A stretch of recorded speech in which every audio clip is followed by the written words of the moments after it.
here with us Vernon Jebb, who is an advocate for First Nations Indigenous Sign Language. So we have him with us, and he will do with us a little sign language lesson.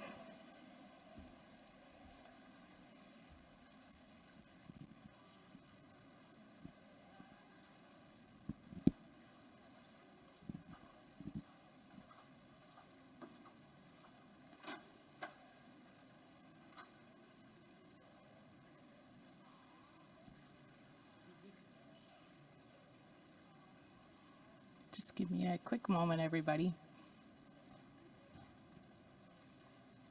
Good morning, everyone. Just going to share with you some insights about the deaf and disabled communities. Our hands are our sacred tools. We express ourselves, we dance, we create, we care, and we connect. For those who are deaf and those who are disabled, our hands and our bodies are our language. They carry our identity, they carry our pride, they carry our connections.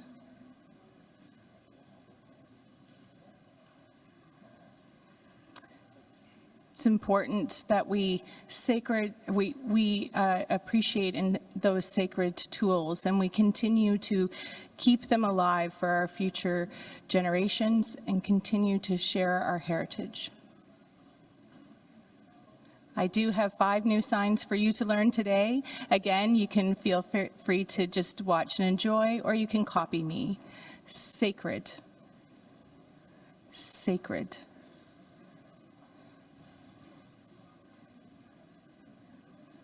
Pride or proud. Pride. We're not just a little bit, we're very proud people. Spirit. Spirit. Spirit. Dance. Dance.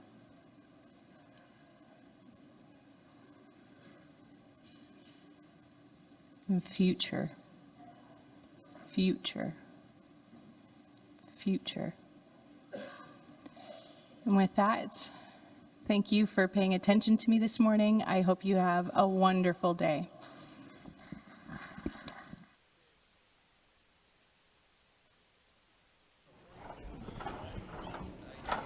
Thank you so much, Vernon, for being with us, and we're very lucky to have you for these sign language lessons every day. Je vais faire une petite revue de l'agenda en français également. Donc, ce matin, nous avons 2 panels avec des ministres, donc un jusqu'à 10h30 et un jusqu'à midi. Ça va être mon collègue Cédric qui va modérer les discussions, puis il va vous donner un petit peu plus d'informations sur les invités ministres qui vont être avec nous durant ces moments-là. Puis ensuite, en après-midi, on a les résolutions. Donc, toute l'après-midi est réservée pour les résolutions. On va pouvoir faire avancer beaucoup le travail puis adopter des résolutions qui tiennent à cœur au chef. Donc voilà. Puis si vous aviez des billets pour le gala d'hiver cet après-midi, vous avez reçu un email, puis toutes les informations sont dans ce courriel-là. Vous allez avoir toutes les informations sur l'adresse, etc. Donc voilà, je vais laisser le micro à mon collègue Adam pour une autre petite note. Speak for a few more minutes.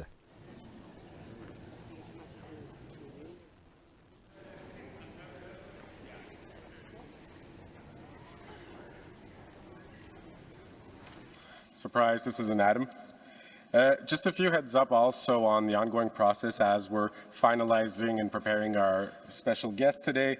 As a quick reminder, Véronique mentioned that we do have a few ministers with us today, so to remind you that we have on our first panel, which is the panel focused on reconciliation and budget 2025, we will have the Honourable Rebecca Alti, who's our Minister of Crown Indigenous Relations, the Honourable Mandy Gulmasti, who was here with us yesterday. Again, we said you'd have your chance to ask your questions, so we will have that. And for the first time, we will be having a Minister of Finance and National Revenue, François-Philippe Shampang, joining us too. So again, a first-time event where a Minister of Finance has come to this assembly. Our second panel will be based on community infrastructure, safety, and emergency management. So for this, we have the Honourable Anan Zanguri, who's going to be with us, the Minister of Public Safety. We also have the Minister of Housing and Infrastructure, Honourable Robertson. We will also have the Minister of Emergency Management, Alchevki. And finally, we will have Rebecca Chartra, the Minister of Northern and Arctic Affairs, joining us. If none of you noticed, I am dressed like a Christmas ornament today. I even have little Christmas trees on me, just as a reminder that we do have the Winter Gala this evening. So for those of you who have registered for the gala, I do believe it is full. You should have received an invitation by email explaining where to get your tickets and where it will be. I do believe it is in the Westin. So if ever our chiefs ask for us to continue, we do not have a specific hard deadline tonight. However, it is day 3, so I imagine many of you will want to be getting back to your homes or going to the Winter Gala.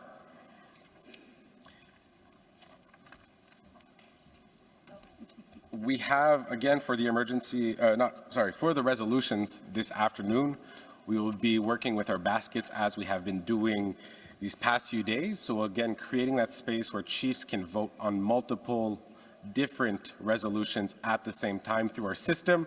Our technical team worked on the system. We shouldn't be having any issues with it today. Let's hope, or else Adam will be able to deal with it in the old ways of lanyard counting. So we'll be working with baskets on child welfare, on environment, on mining and infrastructure, lands, justice, rights, and finally we do have a few individual resolutions either of support or of other topics that will be presented by my colleague. Quick reminder, we do have a code of conduct that everyone has signed to be here. The assembly has been going well. There's been great discussion, and we know there are topics that can be a little more emotional, a little more sensitive, that do dig deep. And we just want to highlight the work that's being done by our chiefs and proxy representatives to ensure that we have this safe space for everyone, making sure that these voices are heard across Turtle Island.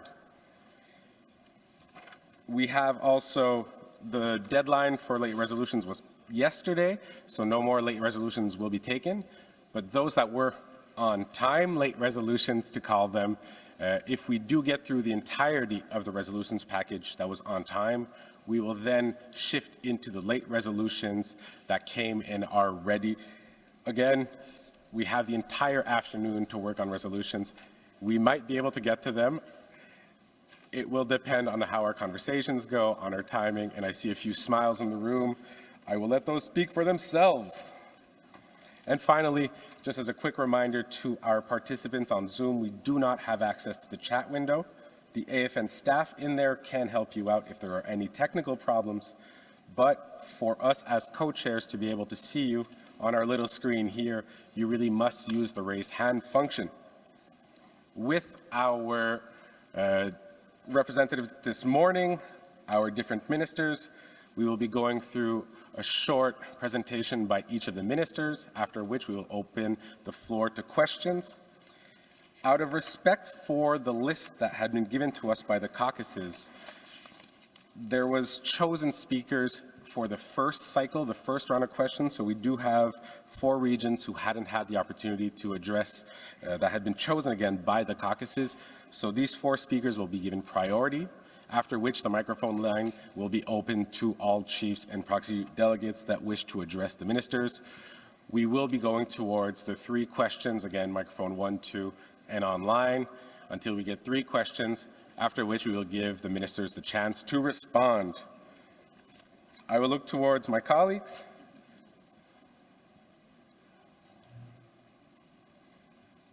Adam, do we have an update on? We'll go to the ministers.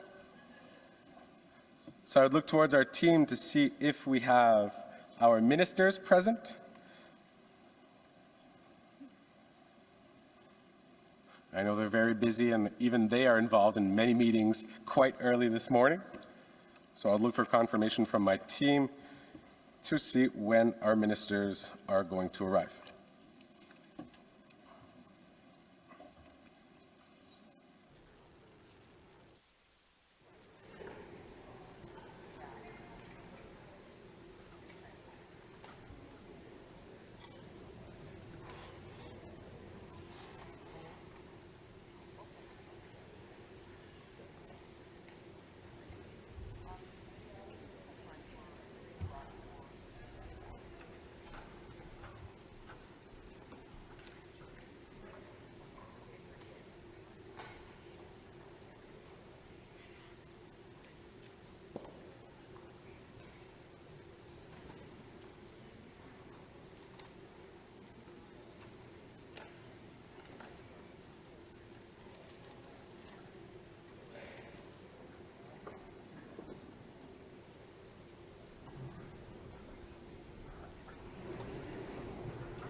Good morning. Good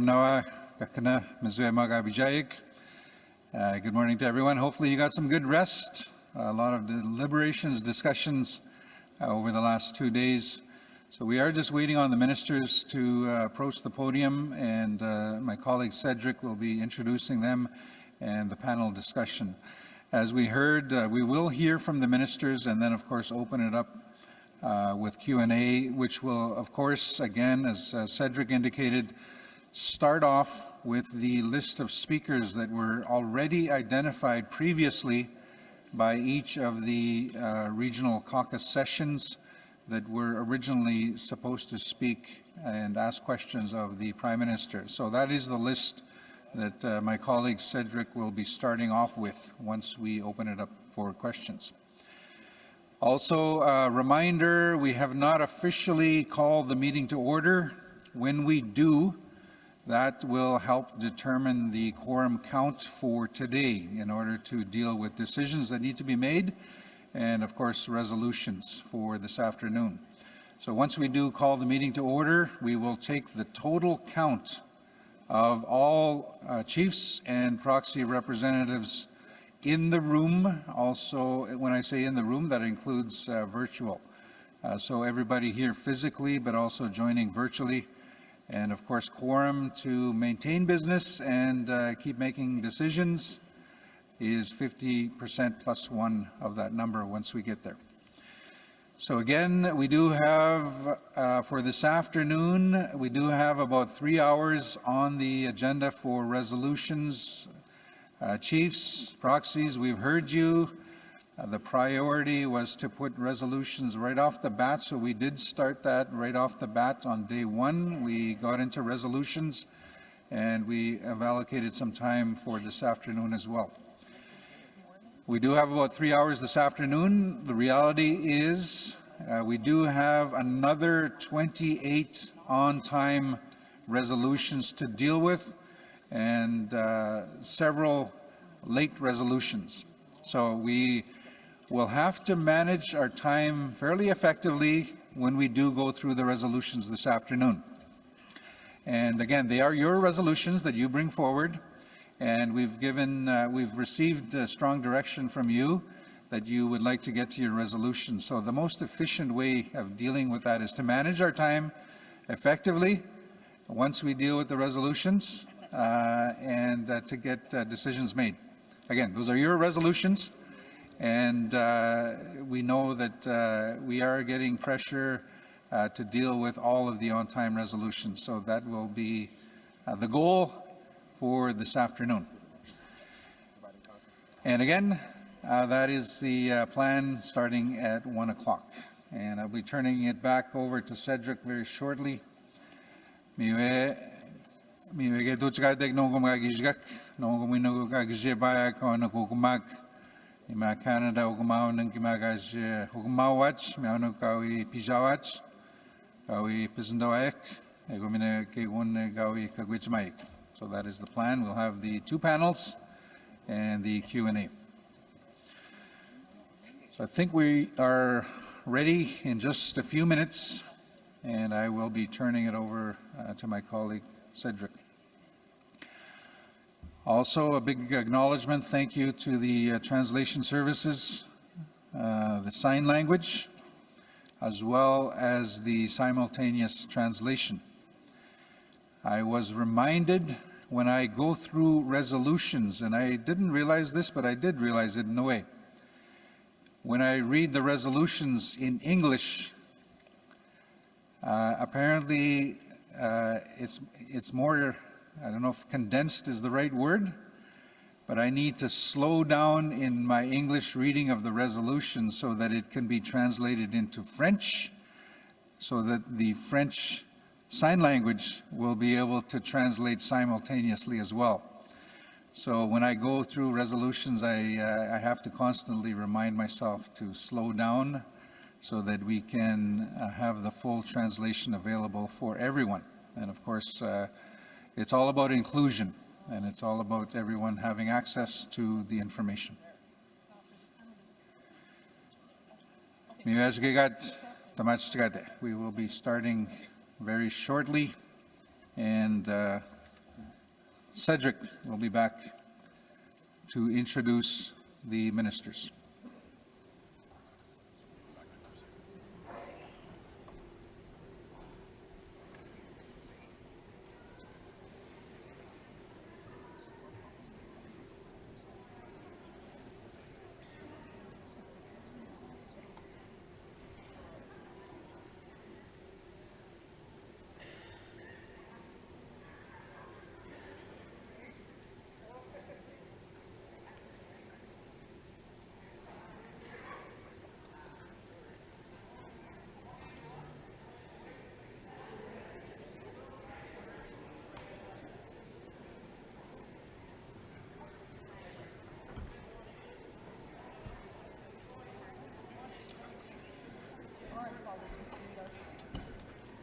So as I see our delegation start to arrive, I would like to call this meeting to order. So again, our quorum will be based on the count that will be conducted by our distribution team. We have with us this morning 3 ministers, the Honorable Rebecca Alti, Minister of Crown Indigenous Relations, the Honorable Mandy GMasti, Minister of Indigenous Services Canada, et finalement en français, on a aussi l'honorable François-Philippe Champang, ministre des Finances et du Revenu National. Minister of Finance and National Revenue.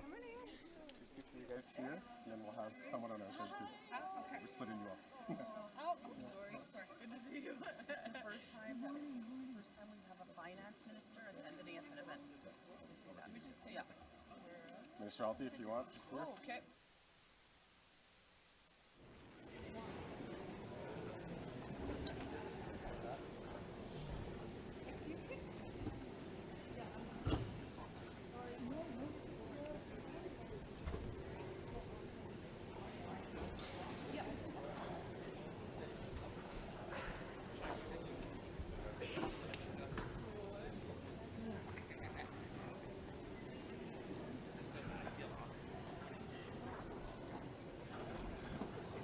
So again, I'd like to recognize your presence here, Minister Alti, Minister Shampang, and Minister GMasti, who are going to be with us for about the next hour, hour and a half.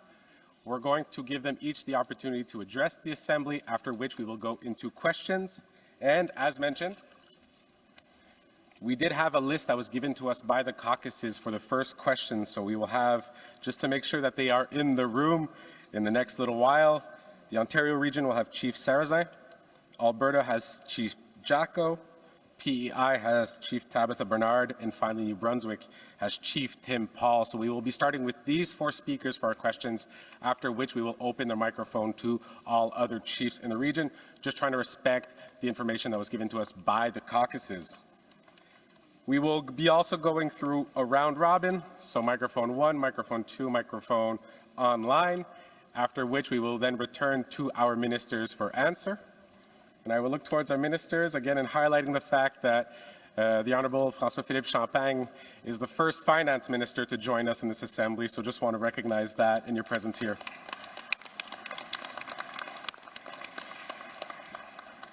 With who do we start? I'll jump out. Minister Alti? Yeah.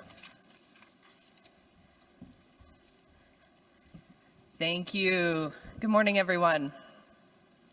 Before I begin, I want to acknowledge that we are gathered on the unceded and unsurrendered territory of the Algonquin Anishinaabe, whose presence here reaches back to time immemorial. I'm honored to be with you here today for this special Chiefs Assembly.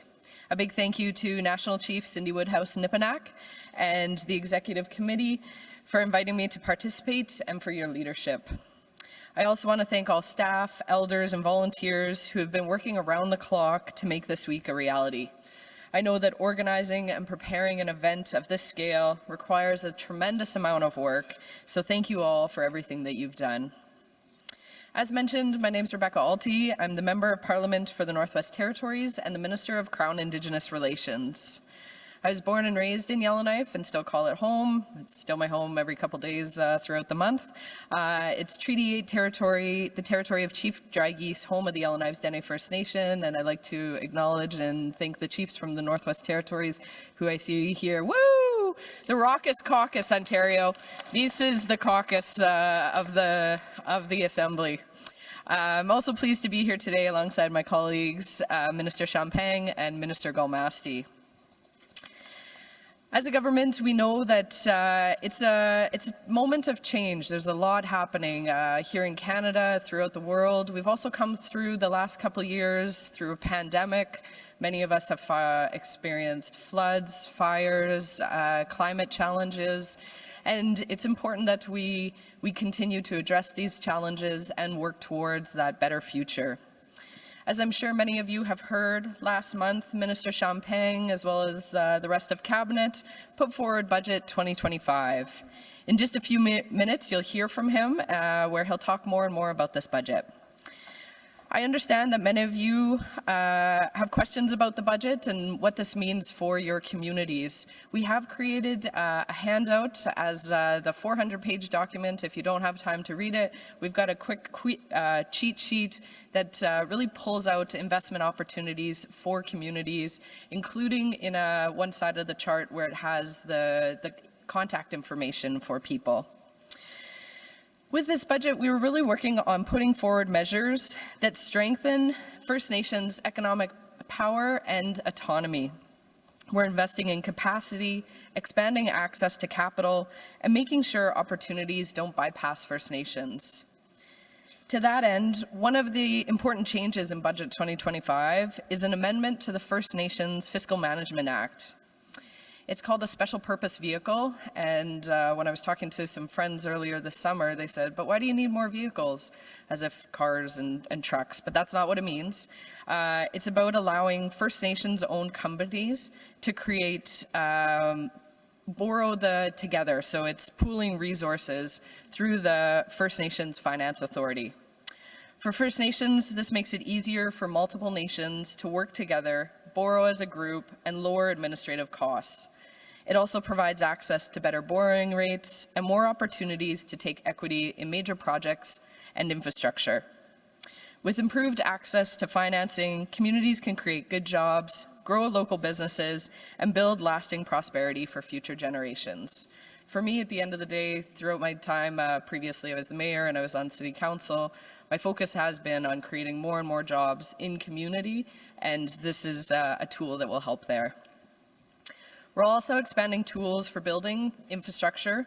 Budget 2025 raises the Canada Infrastructure Bank's target for Indigenous infrastructure from $1 billion to $3 billion. So this is funding available to do important projects like water, waste, and other critical infrastructure for communities. It's not, the other one is about doubling the Indigenous Loan Guarantee Program from $5 billion to $10 billion. Communities have been clear, equity matters, and access to affordable financing is essential. So this expansion responds directly to that call. But we all know financing alone doesn't build prosperity. Benefits need to flow directly into communities and not around them. If contractors can't bid on the work in their own communities, opportunity stops at the gate. That's why Budget 2025 proposes a bonding and surety pilot program to address a barrier that has kept too many First Nation contractors out of running for infrastructure jobs. Again, if there's water, sewer, infrastructure projects being built on community, we want members on community to be able to bid on those projects. And so the bonding and surety program, it offers that opportunity for local contractors to be able to provide those local jobs as well. Finally, none of this matters if First Nations don't have a real say in how we build prosperity for future generations. Growing up in the North, I learned early on that progress only happens when relationships are strong and when decisions are made together.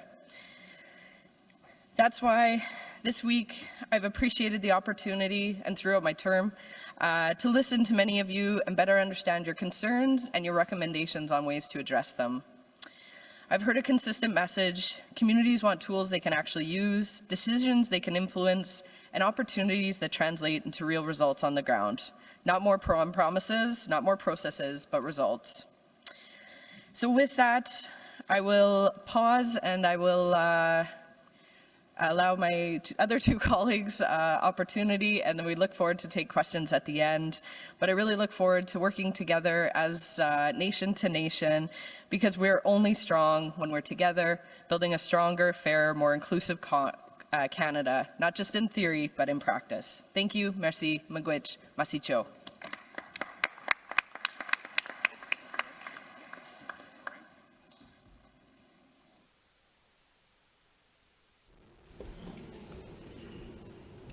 Bon matin tout le monde. Kwe everyone. It's a real pleasure to be here. Bonjour tout le monde. C'est un grand plaisir d'être avec vous ce matin.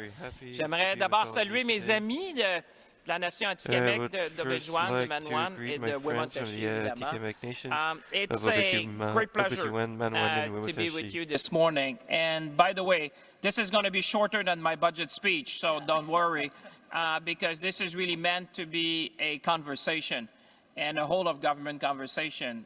That's why we're here this morning together.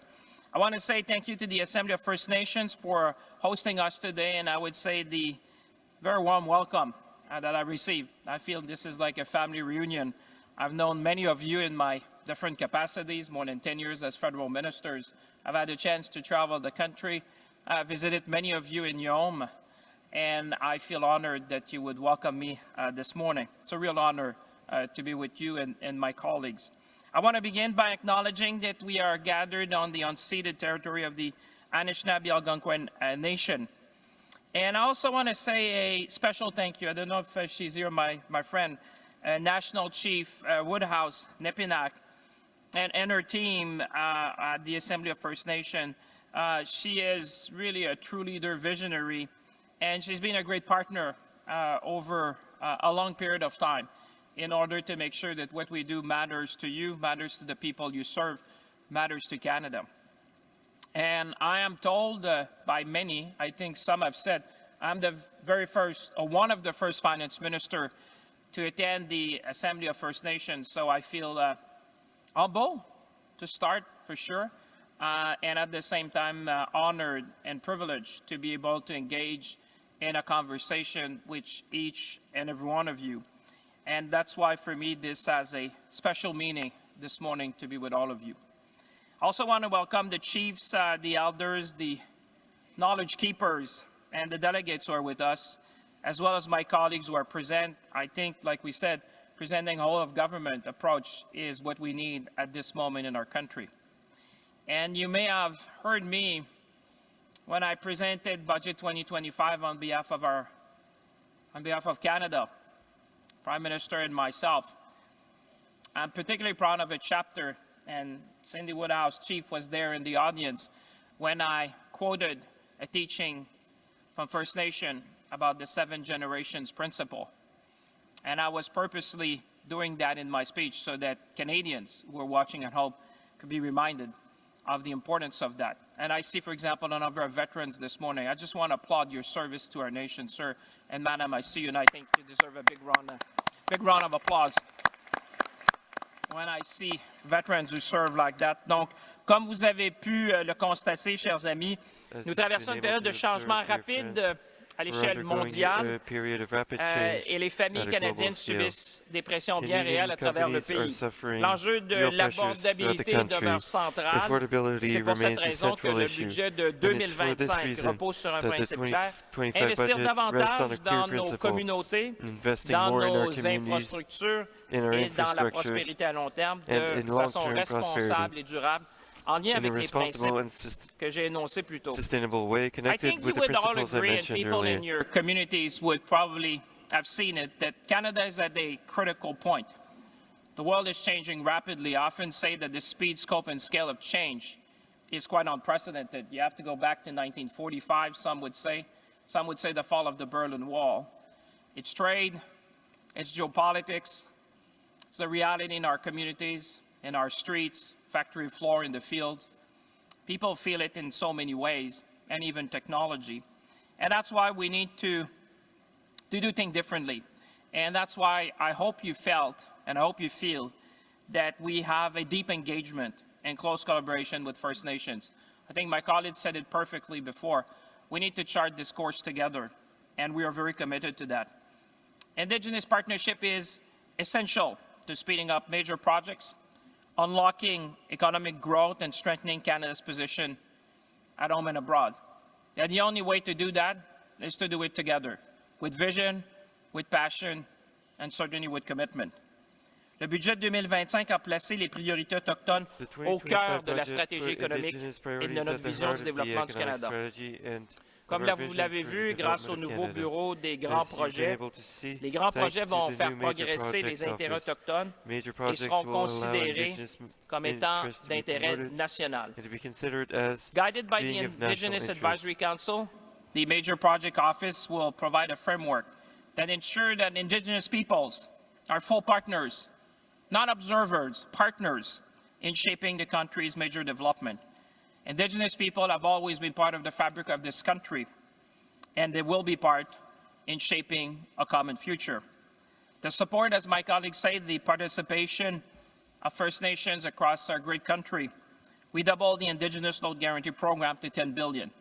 And I think this is the most significant thing we have done in a long time in order to allow for ownership. And we added $2 billion to the Canada Infrastructure Bank Indigenous Fund. It is so fundamental that when I presided the G7, I shared the Canadian example to inspire the world. I said, what we're doing is changing the course. And I hope it inspire also my Nordic countries' friends who have been very curious about what we're doing in Canada and how we're doing it together to shape the future. We want to make sure that these tools will give communities the ability to secure equity position and build long-term wealth in a true and meaningful way. In fact, I think it's one of the best tools in our toolbox towards economic reconciliation. The budget makes also significant investments to close the infrastructure gaps. Many of you have told me that. Many of you have invited me in your communities. Many of you have opened the door to the homes, to the school, to the police stations, to the fire station, to the community hall, and invited me to look at it and take full consideration of what we need to do. That's why we need to continue to invest in housing, in clean water and wastewater systems, in health facilities, and the northern and trade corridors to create jobs, strengthen our regional economies. And you will see in the budget that I want to thank all of you. Many of you have asked me, they said, Minister, we need to change, for example, how we provide health services in the north. And we're going to start a discussion on that. There's a human cost to fly in and people to the south. There's a better way to do, and I hope we can do it together. So in conclusion, because I know that this is meant to be a conversation, I don't want to go too long, but I want to say something which is very important. During the budget process, we reviewed the government operation to ensure that public funds would be used responsibly. You expect that from us, Canadians of all stripes expect that from us. As you may have seen, the department has to identify savings. And after meeting with Indigenous leaders, I was clear with the Prime Minister that it was essential that we protect services to First Nations communities. And in that, I want to tell you, there's two people on the stage in particular who have played a great role. The two ministers are here with me. I've ensured that we would protect the essential services to First Nation. And I want to say that because sometimes people would look at me or the Prime Minister, but these two individuals, I've been at the core of that. And even Minister GMasti sits with me on the committee, which has to review the saving. And I can tell you, you should be all proud to have a very strong voice that advocates for Indigenous people. You would have seen that in Budget 2025, we were explicit, not implicit, we were explicit in protecting the essential programs that my colleague in Indigenous Services Canada provides and the work of Crown Indigenous Relations. This was important for me, it was important for the Prime Minister, and I think it's important to you. And finally, I just want to leave you with one thought. If there's one thing that you remember today, you should remember our commitment, our honesty, humility to build together. Budget 2025 takes a all-of-government approach. You have asked us to do that many, many times. From National School Food Program to Build Canada Home to health infrastructure and the new AI tools for Indigenous language revitalization, every part of the government has a role to play.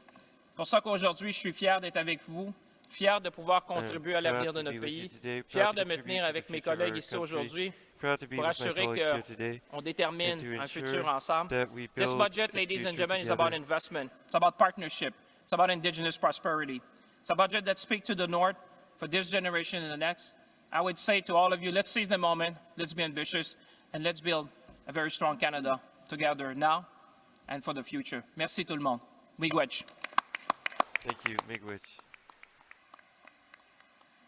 Now I invite my colleague, Minister GMasti.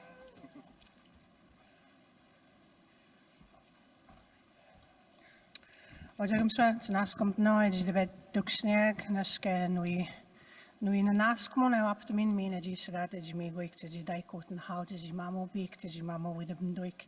Good morning, my name is Mandy GMasti. I'm giving thanks this morning for us to have the opportunity to see a new day, to be here together and to connect with one another and speaking to the things that are important for everyone in this room. I also want to acknowledge the unceded territory of the Algonquin and Anishinaabe people, my friends, colleagues, and relatives. Je suis très honorée d'être ici avec vous aujourd'hui, avec mes collègues dans cet espace. Merci à l'Assemblée de nous accueillir ce matin. I want to speak a little bit this morning about what we have seen this week, starting with day one, a Prime Minister who came to speak to the Assembly and was very clear in his messaging that a whole-of-government approach is required in him leading a new government. A whole-of-government approach that is reflected in the participation of multiple ministers and sometimes for the first time, the presence of ministers in this space. I've been attending the Assembly since the young age of 18 as a summer student. I have never seen the number of ministers present in one Assembly to this level before. So I want to acknowledge that in the moment that he spoke that a whole-of-government approach is required, that he is asking and ensuring that those who are representing him in government are in these spaces to speak to you.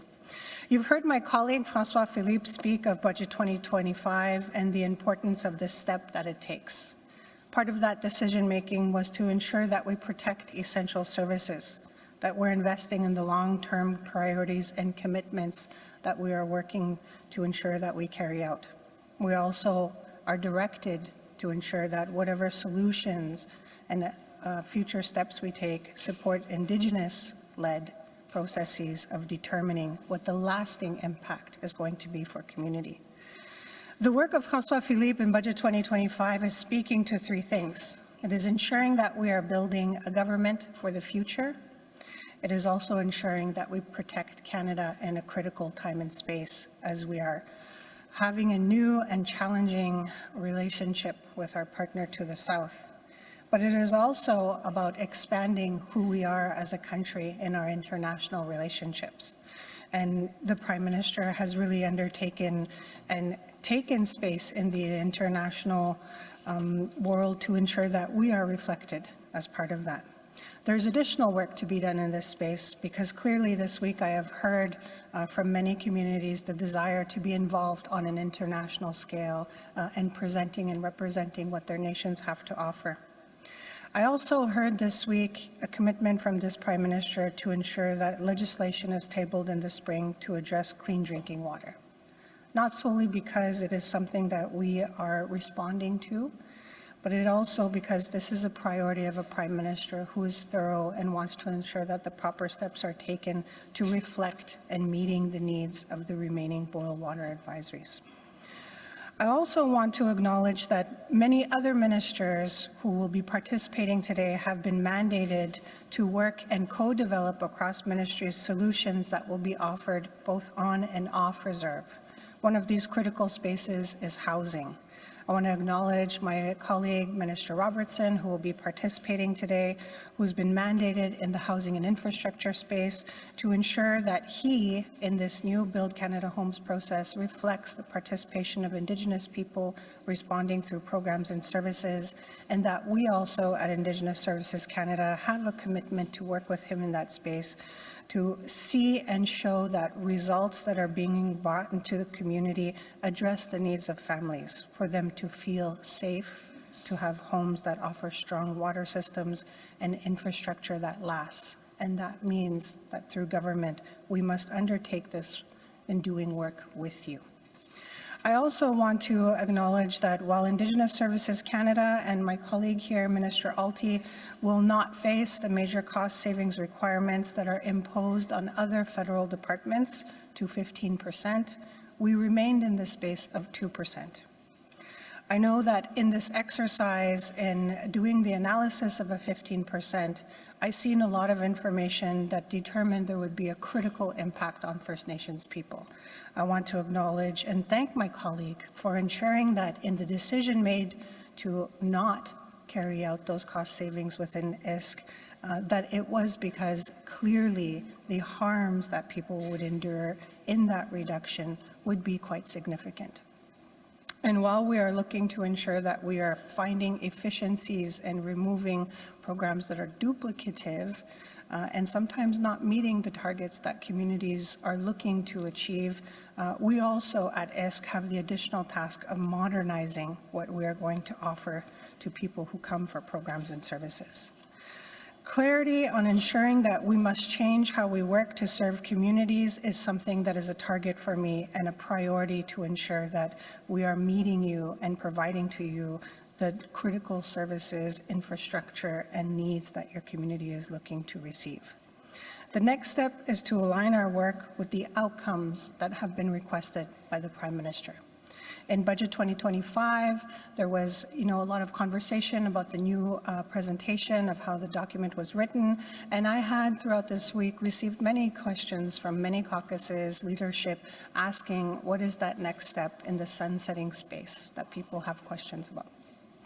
Pour nous, nous voyons qu'il y a une étape qu'on doit engager les communautés pour atteindre des nouvelles mesures pour la future des communautés. Part of the work that the Prime Minister has requested from Indigenous Services Canada is to define and work with community outcomes that are co-determined with you based in transparency, measurable results, accountability, but also framed in the future that you wish to see for your nations. Simultaneously, we have the task to innovate and transform service delivery. We are doing that by moving into a new mode of offering high-quality services that are easier to access, faster to navigate, in some spaces modernized, where communities are able to receive through a one-window, single approach, the opportunity to now use digital services, while also ensuring that we meet those communities that are still in a space of using telephone, mail, or fax services, but also looking to create opportunity for them to move through with speed and coordination and critical connectivity that is needed. Cutting red tape, reducing delays, and removing barriers is the initiative that we offer. I'm happy to hear that my colleague speaks of bonding and surety. Part of this is creating space and removing barriers so that on reserve, people can bid on contracts, participate in construction and housing projects, but also hearing the Prime Minister create opportunity at the table to not only be consulted, but to be an owner and be a partner in the major projects partnerships process that is offered. We know that we have much more work to do. On veut créer un système qui est simple, clair et fiable pour tout le monde dans ce pays, dans les réserves et hors les réserves. La communauté, le processus d'être présent est très important pour moi. Since my appointment as a minister in this department across the country, I have heard clearly what is working and what is not working. Je dois me diriger dans un espace pour trouver des solutions pour plusieurs nations dans ce pays, mais aussi d'assurer que nous n'imposons pas la position du gouvernement, mais qu'on travaille avec vous. I'm committed to listening and hearing to the people that are coming into this space today and answering the critical questions that they have and trying to find solutions and bringing those solutions into government. You've heard our Prime Minister speak of a whole-of-government approach. This does not only apply to the federal level of government, you've also heard him speak to the necessity of having a First Ministers meeting and speaking to the provincial governments who are part of the relationship with First Nations people. A one-size-fits-all definition of process cannot be imposed across the country. We must respect the diversity and strength of First Nations and their relationships with different levels of government. I know that as we move forward, we must work together to enable First Nations to define who they are and to showcase their strengths and determine the future of their members. I trust and look to be led by a Prime Minister and work with my cabinet colleagues and members of caucus to ensure that we make the real progress that is necessary. We need to innovate, we need to coordinate, we need to ensure that we have a shared commitment to recognize that First Nations people across this country are a critical part of the landscape of Canada.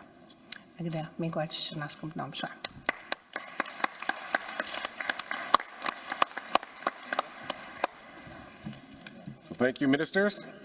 Just to remind you that we did have a list given to us by the caucuses that was remaining, so I would call up to our microphones from the Alberta Region, Chief Jacko, I see you're next.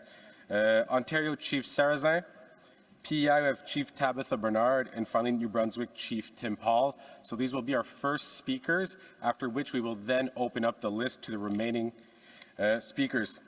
The way it will work, we'll go microphone 1, 2, and see if we have someone online. And after that, we will turn to our ministers who each have a microphone in front of them to be able to answer your questions. As a reminder too, according to the rules and procedures that you have voted on, speaking at the microphone is reserved for chiefs and proxy delegates. So if ever someone does not have a red lanyard, they will need a chief to cede their time to them. And again, according to the rules and procedures, if you cede your time, the timer will continue going. It is not a new 4 minutes, it is the same 4 minutes that will continue.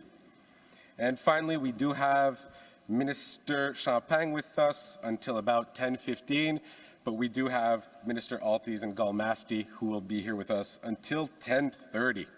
So, 10:30 finally? Yeah. The Minister of Finance is extended, so we'll be here till 10:30. So, I would look towards microphone number 1 for Chief Jacko, please. Good morning. I just want to give the thanks to the ones who raised pipe today, and I want to thank the Creator for another day. We still have a purpose. And I want to start off with an apology to you, Chair, for my actions the other day, but I get frustrated sometimes because, you know, I was given time at the mic. So I want to apologize to the Elders Committee, the LGBT Committee, and if my words hurt you, I apologize. It's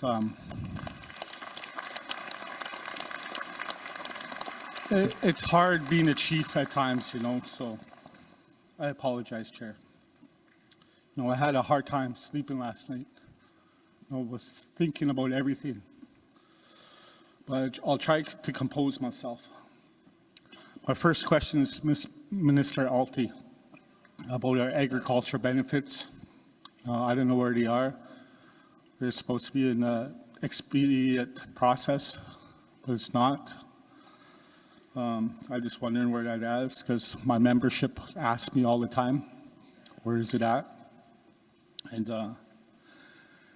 And Champagne, this question is for you.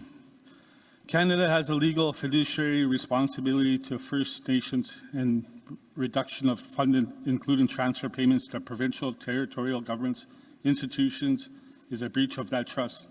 Funding should be directed to First Nations. And I was just wondering where our trust accounts are at, because they keep saying it's public funding. And my next question is to Minister Minister GMasti. And thank you for being here today, all of you. And thank you for bringing your colleagues. I appreciate that you keep saying you want to consult with us. This is really hard when we can't talk. So far, you haven't respected this Assembly's direction to engage with the NCC about the future of our kids. I'm glad you're giving us more time, but hopefully we can get more times. When can we expect you to do that? And that's just my little brief statement, and it's kind of hard for me to speak, you know, today because I had little sleep with me thinking about everything. But I have a fiduciary obligation to my membership. You know, I'm trying to look out for the best for my people and for all the people in Alberta. So that's all I have to say, and I'll just leave it at that. Merci, Joe. Thank you, Chief Jacko.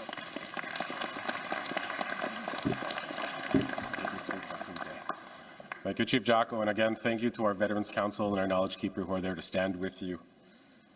I would look towards, again, keeping our east-west process that we've been doing. Do we have New Brunswick's Chief Tim Paul with us? Is Chief Paul with us? If not, I do believe we have Chief Sarazai at microphone number 2.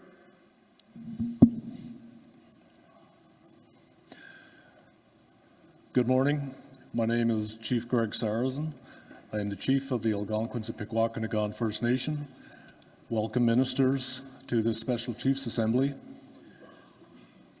being held right here in unceded, unsurrendered Algonquin and Anishinaabe territory.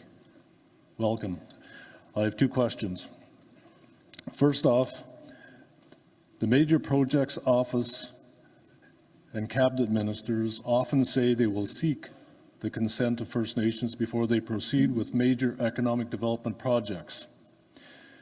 Will you commit to only proceeding with major projects after you have secured the consent of affected First Nations? Secondly, the infrastructure gap for First Nations in Ontario is $58 billion, as per a report co-developed between Indigenous Services Canada and the Assembly of First Nations. Will you commit to closing the First Nation infrastructure gap through the Major Projects Office, Building Canada Act, or other mechanisms to expedite project development? Miigwech. Thank you, Chief Sarazai. We have 2 other speakers on our, again, caucus list. We had Chief Tabitha Bernard. Is Chief Tabitha Bernard with us? Chief Bernard, if I can have microphone number 2 open for Chief Bernard, please. And again, we have Chief Tim Paul also, if you can approach the mics. So Chief Bernard. Excuse me. Oh, go ahead. Sorry. No worries. Good morning, Minister. I heard Dr. Blackstock speak about 2 different First Nation children yesterday. This is what we learned. When Canada implements Jordan's principle in the right way, children are set up for success. They graduate university and continue to contribute to their communities. But when Canada does Jordan's principle wrong, the consequences are tragic, severe. There are far too many stories of children dying as they wait for Canada to approve their request. So my question for you, Minister, is will your government commit to fully implement the CHRT orders, repeal the harmful operational bulletin that was created without consultation, and stop litigating against First Nations children in court? Will your government do these things so that Jordan's principle can always be implemented in the right way? Thank you, Walalan. Chief Bernard. Again, just as a reminder, Chief Paul, if you are in the room, please approach the microphones. For now, we will go towards our ministers. I would allow you to choose who would like to speak first. Yeah. Chief Jacko, thank you for your questions. Egg bends, there's I believe 70 still outstanding, and so I don't know the case-by-case update for them all, but I'd be happy to follow up with you offline on that one. On the question on major projects, whether they go through the Major Projects Office or outside of that process, we're legally required to do, there's the duty to consult and accommodate, and the government will be doing that. So whether it's the Building Canada Act, you still have a duty to consult and accommodate. Whether it's outside the Building Canada Act, we have a duty to consult and accommodate. And during those consultations, the important thing is continuing to deepen those consultations when we run into issues. And so if concerns are raised, our requirement is that we work through those issues and work through if it's an alternative route, whether there's other mitigation that we can do. But at the end of the day, consultation is required legally for all projects, and it gets deepened as we work through those hard issues. And in regards to using the Building Canada Act for community infrastructure, it's not quite designed that way, just because it's about more like the Impact Assessment Act and other permitting and regulatory processes. And so a lot of the challenges in developing community infrastructure, that act wouldn't address. However, to your other point of the question was, if Building Canada Act can't address it, you know, what can? And so I think it is working with communities to identify the challenges and working through the solutions. Funding, of course, is probably generally the biggest concern we run into. And so that is about finding these different ways, whether it's through the Canada Infrastructure Bank, whether it's through the Indigenous Loan Guarantee, whether it's through direct grants. So there's a variety of different avenues that can be explored. And the last point I would say before I hand it over to others is every budget, this is my 14th as a public official, we always need more money, and I just remind folks, you know, this is this year's, and next year we come back with more different programs and initiatives and funding and working through collaborative fiscals, contribution agreements, etc. So I think it's important. I've heard throughout this week as well as previous months about priorities, and it's great when I hear the themes of this is clearly every meeting I'm at, this is a priority, so then I can bring that to my cabinet colleagues and say, this is what I'm hearing on the ground. This is a core issue that we need to address. So with that, I will pass the floor to my colleagues. Merci. First, let me say, the chief from Alberta, we can feel the passion. And you know, I came here with humility and respect, and I saw the same thing. So I just want to commend you. I don't know where you are, but certainly grounded all of us this morning. I'll try to do justice to the different questions. With respect to the fund, and that will follow very well what my colleague was just saying before. Obviously, budgets, as you will have seen, some have even highlighted to me some pages in the budget. Obviously, there are sums which are usually for 5 years and beyond. So when you look at what's left and how we can invest, I would say to you, there is still a number of programs which have funds in order to achieve, we have set to achieve, new funds in budget 2025. And with all of you, I hope there will be many more budgets to come so that we can look into that. But it's not only about money. I would even put it to you, we need to look sometime at different ways of doing things. You have inspired me, many of you, and I think the chief was with us when we were doing that. Think about health services in remote communities. My riding is bigger than Belgium, so I understand quite well the reality when you live, you know, from the southern tip of my riding to the north, it's 8 hours by truck, and obviously in the north is First Nations. And when I go there, the challenge is to provide health services to young people, even routine services. We need to think how we can do better together, what technology can help. Even I would say for more northern region, you may have seen in the budget, I challenged all of us, particularly those around the table, to think how we can do things differently. As we're going to be investing in the north, I would say this budget is a budget to build Canada, largely to build places in the country where we need infrastructure.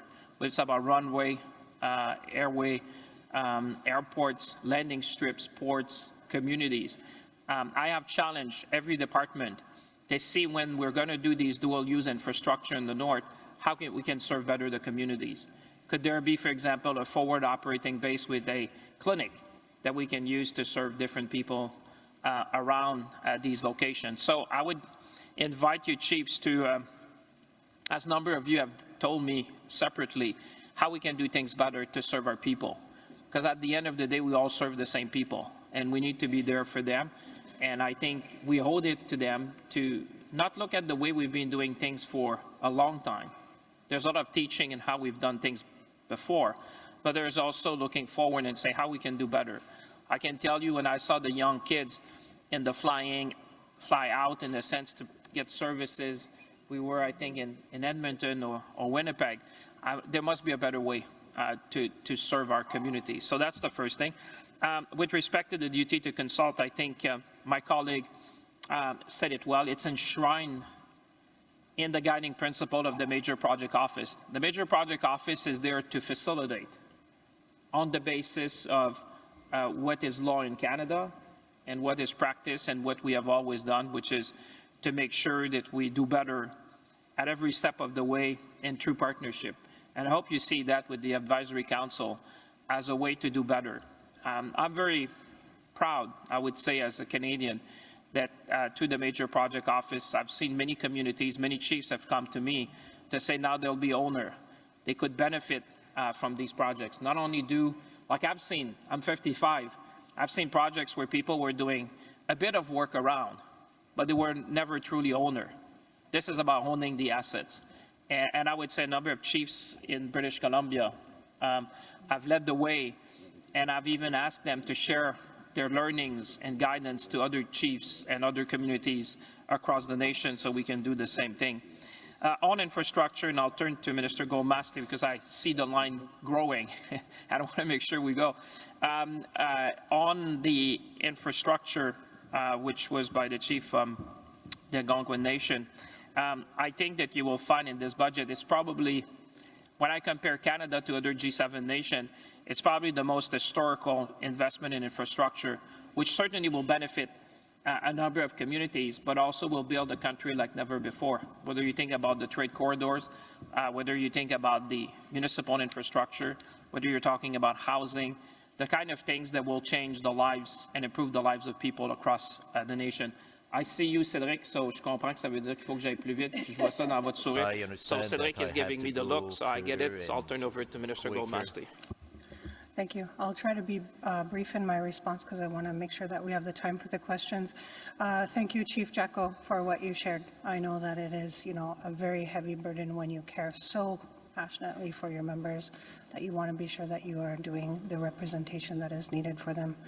I have, since my appointment, had the opportunity to really do a thorough analysis of the file for Child and Family Services. I've had the opportunity to meet with Chief Pauline Frost.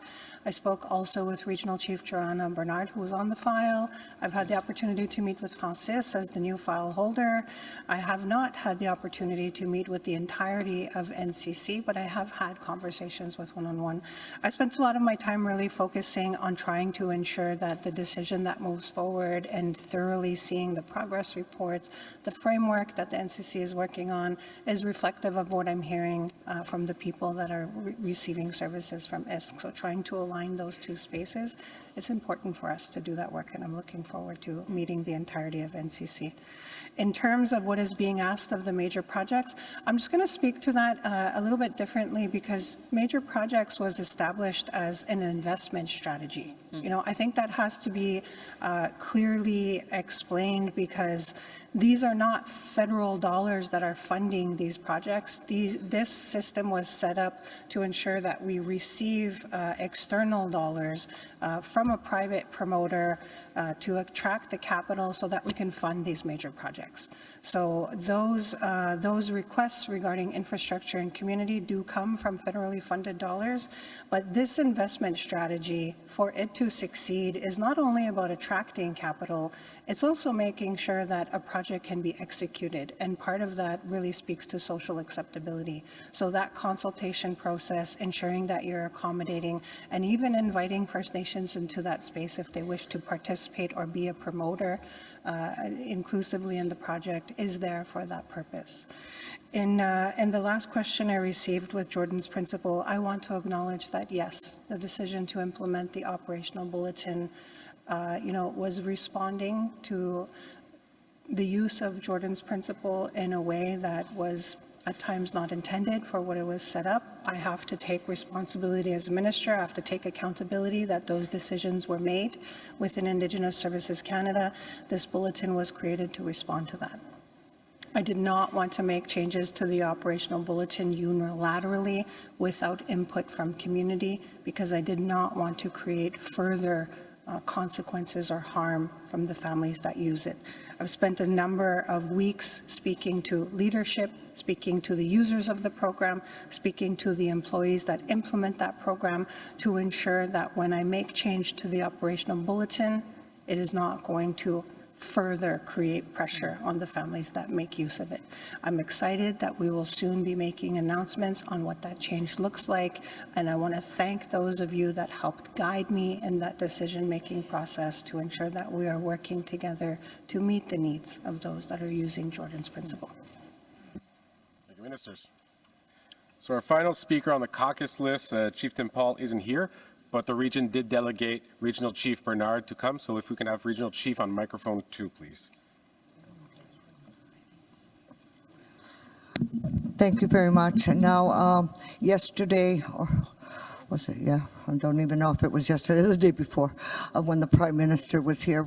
We had, all the regions had one question for the Prime Minister, and we, 4 regions did not get to ask the question. So I'm going to ask the question, and I'm not sure if any of the ministers up on stage will be able to answer, but maybe I can get a written response from the Prime Minister. So the question is, the former Prime Minister Trudeau's commitment was that nothing was more important to him than First Nations in Canada. So we are curious to where First Nation initiatives currently rank on your list of priorities. So I'm not sure if any of the ministers can answer that question, but if not, I'm calling on the Prime Minister to give us a written response.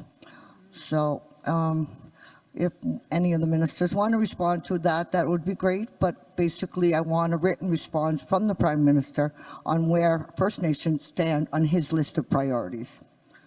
Thank you. Well, Chief Bernard. So the ministers are informing me that we can take maybe a few more questions again. So we'll go maybe twice around the circle. We do have hands online. We see you. We will be getting to you. I would turn it out to microphone number 1. If you can tell us your name and your community. Masi Jasabaninu Ainuhayasti, Vice Chief Joseph Tassani with the Prince Albert Grand Council, proxy for Hatchet Lake, Denisukina First Nation, Treaty 10 territory. Before I start, I want to give an opportunity to Councillor Callahan Head from Red Earth Cree Nation to address. Thank you, Vice Chief Tassani. Hi, good morning. My name is Callahan Head from Red Earth Cree Nation, Treaty 5 territory. I'm also a council member. And I'd like to quickly bring up some comments in regards to our agricultural benefits claim to Minister Alti.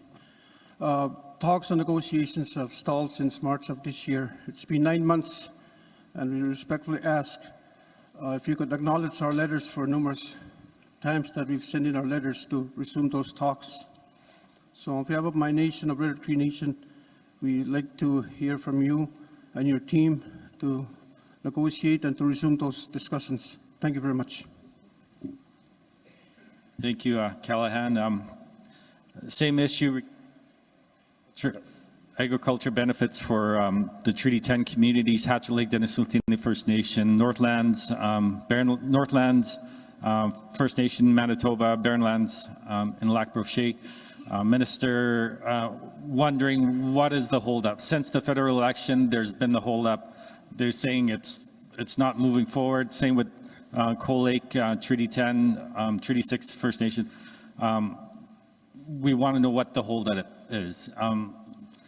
Another issue, Minister Champagne, I talked to you upstairs there at the party the other night. A serious issue that we're dealing with is the mass incarceration of our Indigenous people in federal prisons in Canada. This particular issue is Joey Toussaint. So I asked the ministers to write his name down.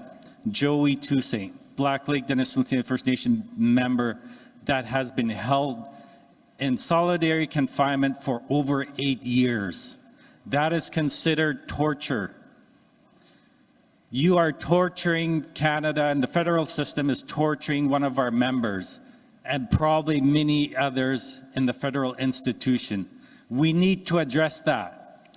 Joey Toussaint, the chief and council in the community of Black Lake Denisukina First Nation, want Joey out of Kent Institution immediately, under our care. The chief wants their members back. I don't think Canada has the right to take our people away and keep our people away when the community and the chief wants them back. Do you have that authority to take our people away? So end the mass incarceration of Indigenous people. Write Joey Two Saints' name down. Joey has been suicidal the last 3 days because of the trauma, that the beating, and they overdosed him on meth in there. They almost killed him. They compensated him. They keep giving him razor blades to kill himself. This is more urgent than anything else that is out there. I ask your cabinet, the Prime Minister has the information, Governor General has the information, get Joey out immediately. Merci, Cho. Thank you, Vice Chief. I'll now move over to microphone number 2, please. Bonjour. Gima o gima nijnakas kiasa ging donji ugish kiminansi bezay ne dodem chimigwich kinawea. Chief Wilfred King from Gulbey First Nation. I'd like to yield my time to Elder Jocelyn Ayatal. Thank you. Miigwech Chief. Kagashe hawad din dagos in dishnakason maskwana dotem. Inano iyo skonina atop skatohig magashe CP ndochin mechanacheskonina mechanacheskin dochin. My spirit name is the one who behaves elderly. I'm from the Bear clan. I'm Inano through my mother from Atawapiskat. I am Eo through my father from Chisasibi. I'm a Turtle Islander citizen from Turtle Island. And I'm also known as Jocelyn Wabano Ayatel. My family and I are survivors of intergenerational child warfare genocide. These are the war conflicts of Indian Residential School, 60 Scoop, Indian Day School, Millennium Scoop in the colonial institutions, all that compromised from genocide, a crime against humanity, war crimes, and a crime of aggression by the Canadian state on Turtle Islander citizens. This is our family photo. The Canadian state's Prime Minister, Stephen Harper, gave an apology to our people, to the survivors and the families. This is the apology right here. And the Canadian state has not upheld their apology. In Inanimon, an apology is an action word. And so far, we're still at the same point. You keep talking about truth and reconciliation, cultural safety, cultural appropriateness. I could go on and on about your buzzwords, and that's all they are to me.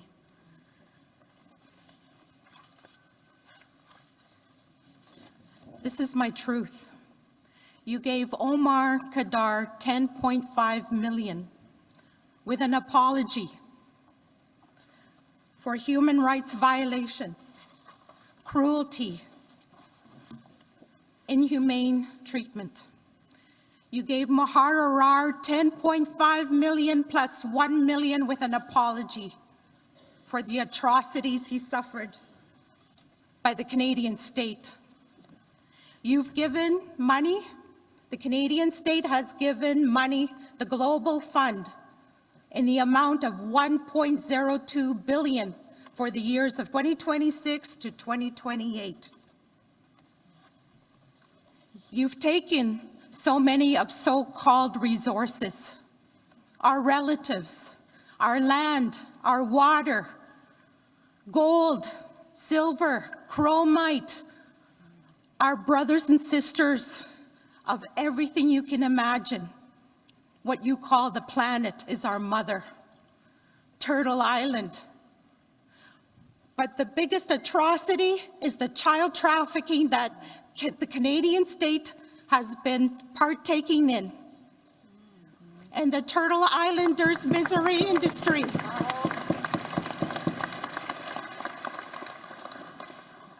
This is what you have done since you had stepped onto our motherland. Treaty annuity in the amount of $4. That's exactly what you think of us, that we are only worth $4 while you provide non-Turtle Islander settlements of 10.5 million plus 1 million, a global fund in the amount of billions of dollars. How much of those resources are ours?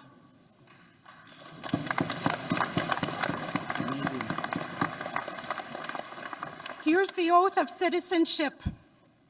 Every Canadian citizen is bound by this oath, that you will faithfully observe the laws of Canada, including the Constitution, which recognizes and affirms the Aboriginal and treaty rights of First Nations, Inuit, and Métis peoples, and fulfill my duties as a Canadian citizen.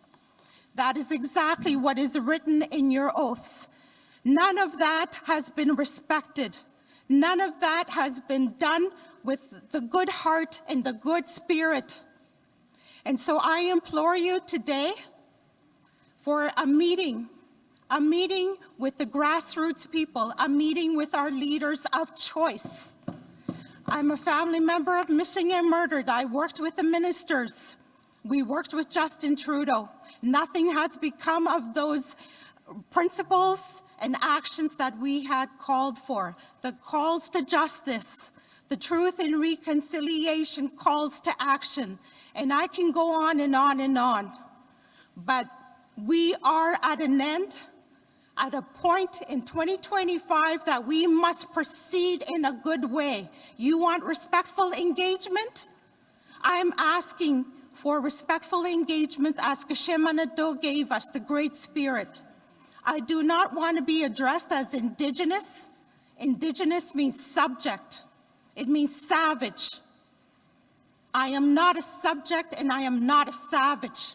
If anyone is a savage, it's those that have committed genocide, a crime against humanity, war crimes. War crimes and a crime of aggression. We are going to have a genocide trial.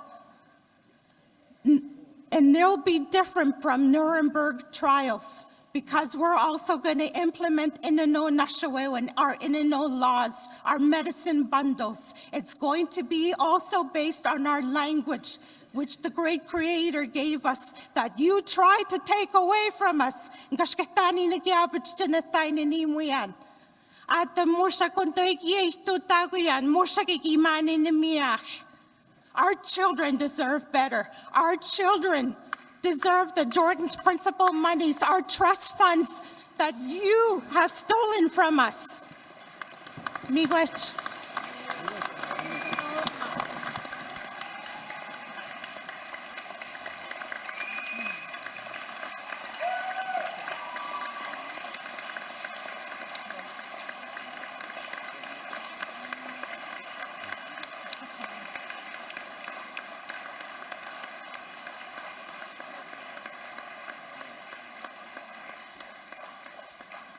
I want to say thank you to Chief King for having ceded your time, and again recognize our knowledge Keefler, Jocelyn, for those strong, powerful words.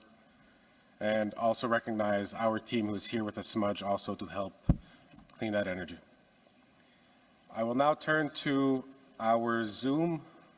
We have Chief Archie Wabas. If we could have him put up on screen, and for our ministers, you should see him in the front so that you don't have to crane your neck as much. If we can have Chief Archie Wabas unmuted and set on screen, please. Hello. Thank you, Mr. Chair. Listening to the last statement angers me. The way our people have been treated is injustice. And that is very sad.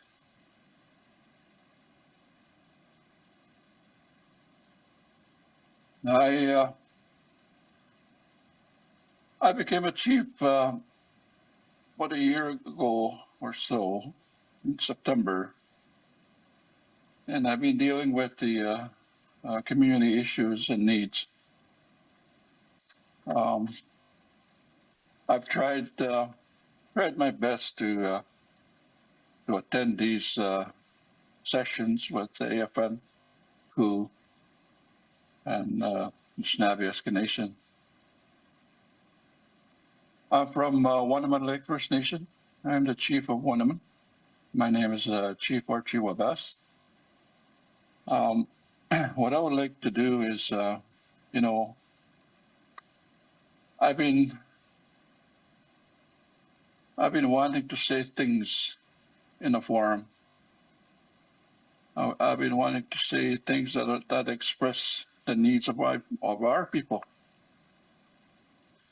But sometimes I think that I'm barking on a wrong place. So what I want to do is I want to informally express my intention to work directly with the Government of Canada on matters affecting Wainaman Lake First Nation. At this time, I no longer see any other process as an effective or accountable mechanism to advance the priorities, rights, and needs of my people. My duty is first and foremost to my nation, my rights holders, and future generations. Wainaman Lake First Nation is prepared to engage government to government, nation to crown in a constructive and forward-looking relationship rooted in Treaty Number 9, Section 35 of the Constitution, and the principles of the UNDRIP. Our priority now is to establish a direct dialogue and collaboration with Canada on the following: new fiscal arrangement, a treaty-based, long-term, predictable fiscal relationship that reflects the Crown's obligation and the true cost of delivering essential services in a remote First Nation like Wainaman Lake. We are prepared to work directly with Finance, ISK, CERNAC, Treasury Board, in designing this new fiscal path. Number 2, improving programs and services. Wainaman Lake requires federal partnership to modernize and improve health services and emergency response, housing and essential infrastructure, winter road access and long-term all-season planning, community safety and crisis response, education, youth development, digital transformation, and economic development. We have these needs. We want to develop practical solutions, not navigate years of national forums where local issues are sidelined. Number 3, advancing the rights holders of Wainaman Lake. Our land, our identity, and our inherent jurisdiction belong to our people, not external political structures. Canada must engage directly with the rights holders of Wainaman Lake First Nation to ensure their voices and authority shape every decision that affects their lands, livelihoods, and future. Number 4, a new approach to nation-to-nation relations.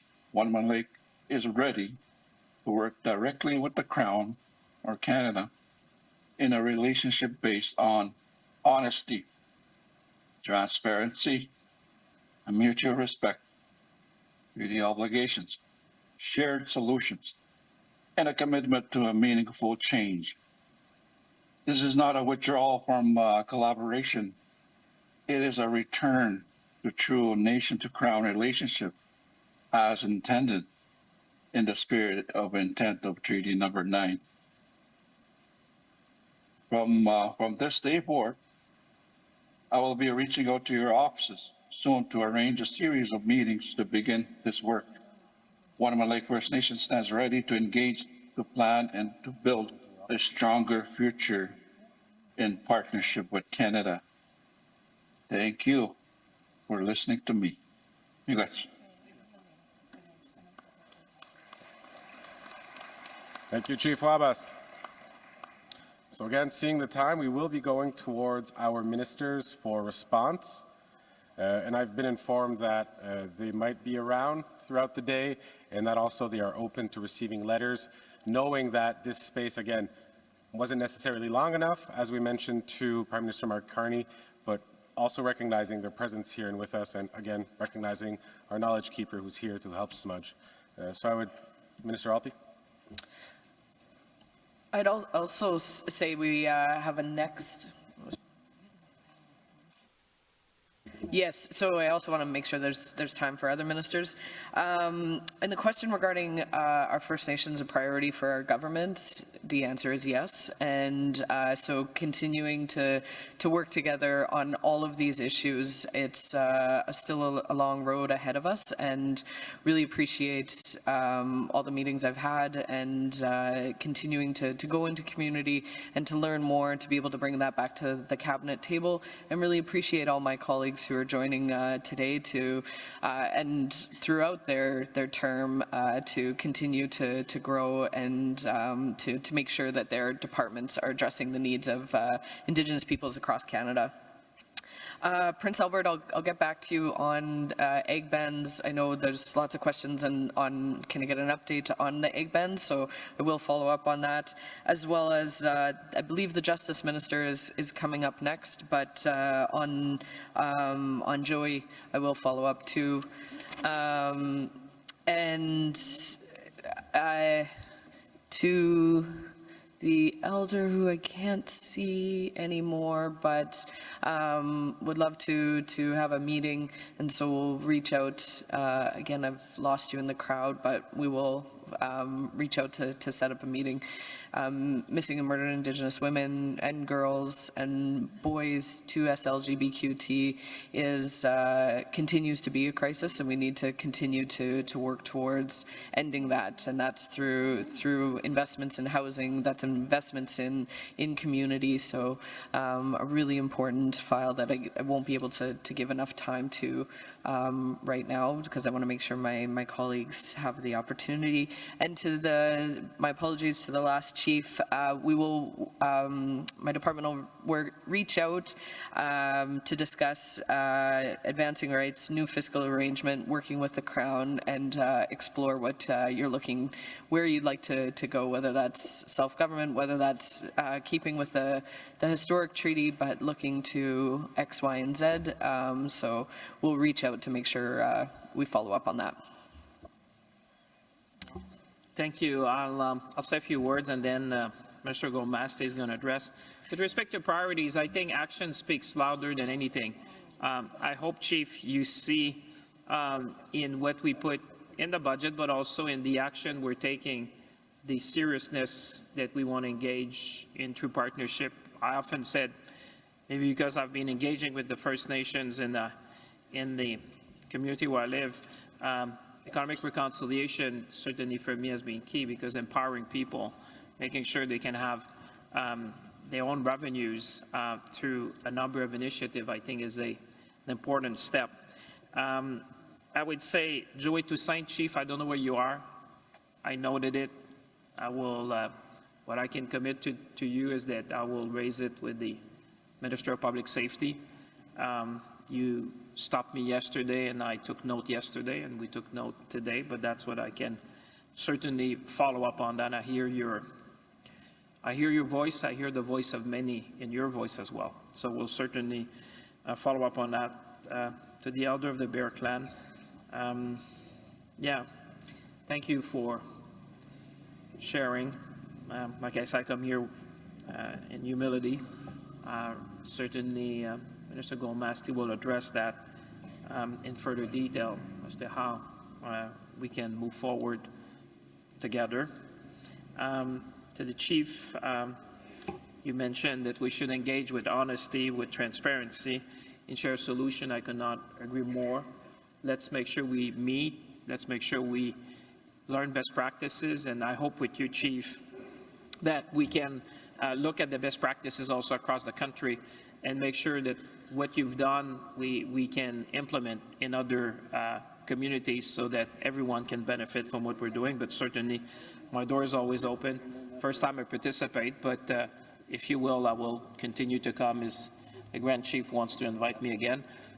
Certainly happy to continue that discussion, because I see the line and I feel sad that we probably won't be able to go to every question. But certainly I'll be around, and the Chief has known me. We can, so I don't want you to feel that since we've not had a chance to go to all the questions, we need to find another way, Cedric, perhaps to find a way. I'll be somewhat around, but my colleagues will stay, but they'll stay longer. But I just want to say, Chief, if there's another format. I'm quite happy to engage out of respect of everyone here who decided to be here this morning and stand up to share their perspective and solution. So we'll invite you to First Nations Economic Forum we're having in March. Yeah. Here we go. Yeah. Standing invitation, is that what you mean? There you go. Thank you, good. Thank you. Thank you. Thank you, François-Philippe. Thank you, Rebecca. You know, I know that we will not have time to get to all of the questions, and I know that many of them are very important to you. What I'm going to ask is, I'm going to ask if staff from my department, also from Rebecca's department, and from François-Philippe's can come here to the front. One member of each team come forward. I would like to collect a written version of your question. It is important to me that you have the opportunity to ask that question. I will ask the staff here, for whomever you have a question, to please provide in writing so that we can respond to you. You know, I want to say that the statement that I heard that was for Prime Minister Carney was really a question of priority. And, you know, for me, I saw that a leader was making a bold statement and appointing an Indigenous minister to Indigenous Services Canada, you know, one of the largest departments that serves within the federal government, and to carry the responsibility of implementing $27 billion of programs and services across the country, where I have to acknowledge is not always sufficient in meeting the need, is a very challenging task. But to me, that signal that the Prime Minister sends is that he wants to ensure that we are reflecting what it is he is trying to do in positioning himself with his relationship to First Nations people, Métis and Inuit. We've heard a number of questions today. I will take the time and commit to, you know, ensuring that we provide a written response. While I ask the staff to come here, you will see Sarah, Cheryl, and I'm sorry, I don't know your staffer's name. Patrick. Yeah. Okay, these are our team members. They are going to ensure that they collect written question from you, because it is my priority that we do give you an answer. My apologies if we did not have sufficient time today. In closing, I want to acknowledge Elder Jocelyn Wabano, who came to the mic and made a very powerful statement. I want to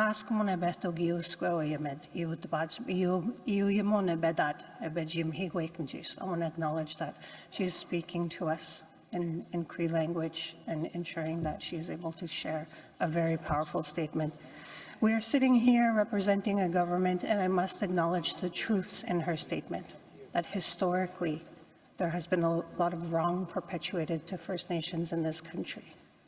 It is hard to hear those statements, but I also want to acknowledge that she shares with all of us tobacco to ensure that we leave this space and that we acknowledge the healing that is needed also in having those very tough conversations.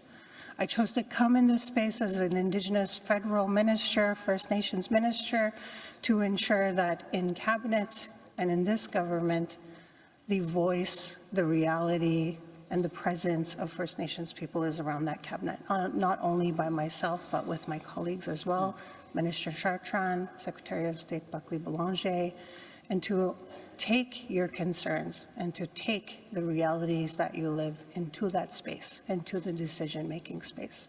I want to thank my colleague, Minister of Finance, for being here, because I know that he also understands and realizes the decision-making that we do in government has a very, very real impact on the daily lives of First Nations members in their community. I look forward to our continued work with you. I address the reality and the history of what has been perpetuated against First Nations. It is our work and commitment to be with you in this space, to try to turn that page and move forward in a space that is respectful and honors who you are in this country.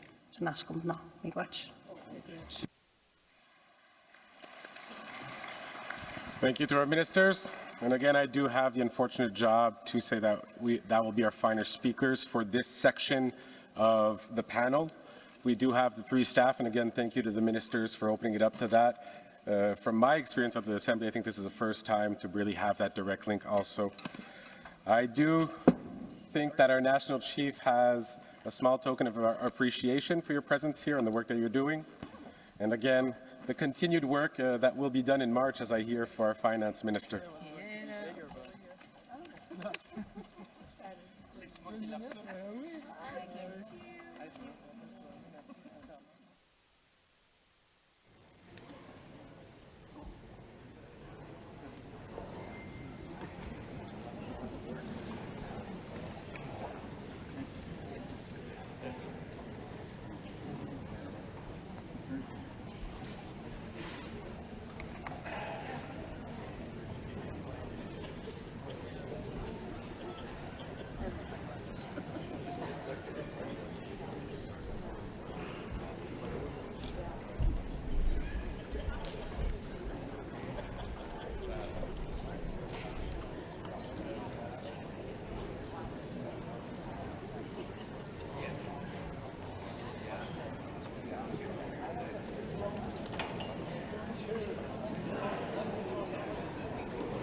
Panel's coming.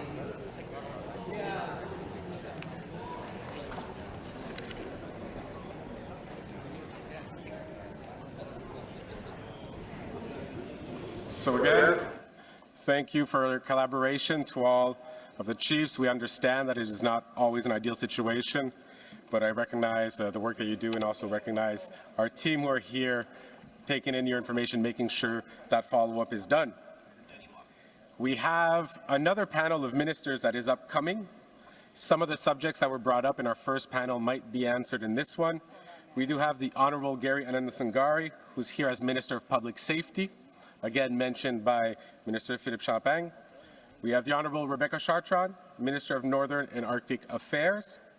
We have Eleanor Alchevki, who's the Minister of Emergency Management, and we will also be having the Honorable Robertson, Minister of Housing and Infrastructure. Some of the ministers may be arriving a little later during our panel, but I will look towards our staff and team to see where we are at on their arrival. This panel will focus mainly on community infrastructure, safety, and emergency management. And again, we'll be using the same system of microphone 1, 2, and Zoom. I see we do have hands up in the Zoom call too. Again, we recognize you and we have you with us in this space. I will look towards our staff to start bringing up our next panel and allow for our chiefs to be reseated.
Okay, get out.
All right.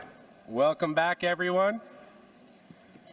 So I'd like to recognize the presence of our first three panelists. We will also be having a fourth minister joining us very shortly. We have with us today for our second panel, the Honorable Gregor Robertson, who's the Minister of Housing and Infrastructure. I know a subject that has many things to be said about. The Honorable Anan Alchevki, who is the Minister of Emergency Management. And finally, we have the Honorable Rebecca Chartra, Minister of Northern and Arctic Affairs, who are here again to talk about a panel on the theme of community infrastructure, safety, and emergency management. We will be giving them time to speak at the podium, after which they will come to their tables and we will go in the round-robin order. We do not have a list from the caucus for this one, so really it will be microphone 1, 2, and online. So I would like to call up our First Minister, Gregor.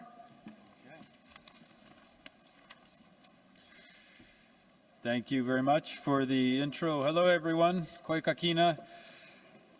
Good to be with you today. Thank you for the kind introduction. Honored to be here with you today on Anishinaabe, Algonquin territory. I am Gregor Robertson. I'm from the West Coast, born and raised, and representing my community in Vancouver on Musqueam, Squamish, and Tsleil-Waututh unceded homelands. I'm very, very fortunate. Thankful for that all of my life. Je veux aussi reconnaître la responsabilité que j'ai d'être ici aujourd'hui et exprimer mon profond respect pour chacun de vous en tant que dirigeant. The relationships that we build together, nation to nation, government to government, reflect our shared commitment to the path forward. The housing crisis is front and center for communities of all shapes and sizes, urban to rural, and in many Indigenous communities across the country. C'est l'une des priorités les plus urgentes auxquelles notre gouvernement fédéral s'attaque. And while Canadian cities struggle with aging infrastructure, many nations face a more fundamental challenge, the absence of that critical infrastructure. Quand je regarde le travail qui nous attend, je sais qu'il sera essentiel de bâtir des logements et des infrastructures qui répondront aux besoins de vos communautés. The needs of the communities must come first. So it's my honor to serve as your Minister for Housing and Infrastructure and Communities. In September, the Prime Minister and I launched Build Canada Homes, which is our new one-stop shop for affordable housing. And it's also working on Indigenous-led solutions for housing across the country in partnership with ISK and in particular. One of the first projects for Build Canada Homes that we announced is at Naui Odena in Winnipeg, and that is a partnership between Treaty 1 First Nations and Canada Lands Company. That's where we are using modern building methods to accelerate the building and delivery of 320 affordable homes. The second thing I want to touch on is infrastructure. The investments that we're putting forward on infrastructure, like the Build Communities Strong Fund, are going to play a very important role. The infrastructure building work will improve the water systems that sustain communities. We heard the Prime Minister talk about the importance of that this week. It will upgrade roads, public transit that move people and goods. It will invest in climate resilience projects, which is the reality we face, and also focus on community centers and investments, sports, health facilities as well, and education facilities. So very flexible for all different types of community infrastructure. I know we have important conversation ahead. I want you to know that in the work that I do, and the work that my colleagues do, that your partnership, your guidance, and your leadership are so important. Nous devons tous travailler ensemble pour atteindre cet objectif, en particulier le gouvernement fédéral. It's our responsibility to build a renewed, meaningful relationship with Indigenous peoples, and I look forward to building that relationship, to building housing and building infrastructure too with you. Merci, and thank you very much. Thank you. Thank you, Minister Robertson. And again, just looking towards our side discussions that are happening here, if you can please maybe take them outside so that we can create that space so that our ministers can have that concentration and the space to make sure that everyone can understand. I'd look next to Minister Alchevki, again, Minister of Emergency Management.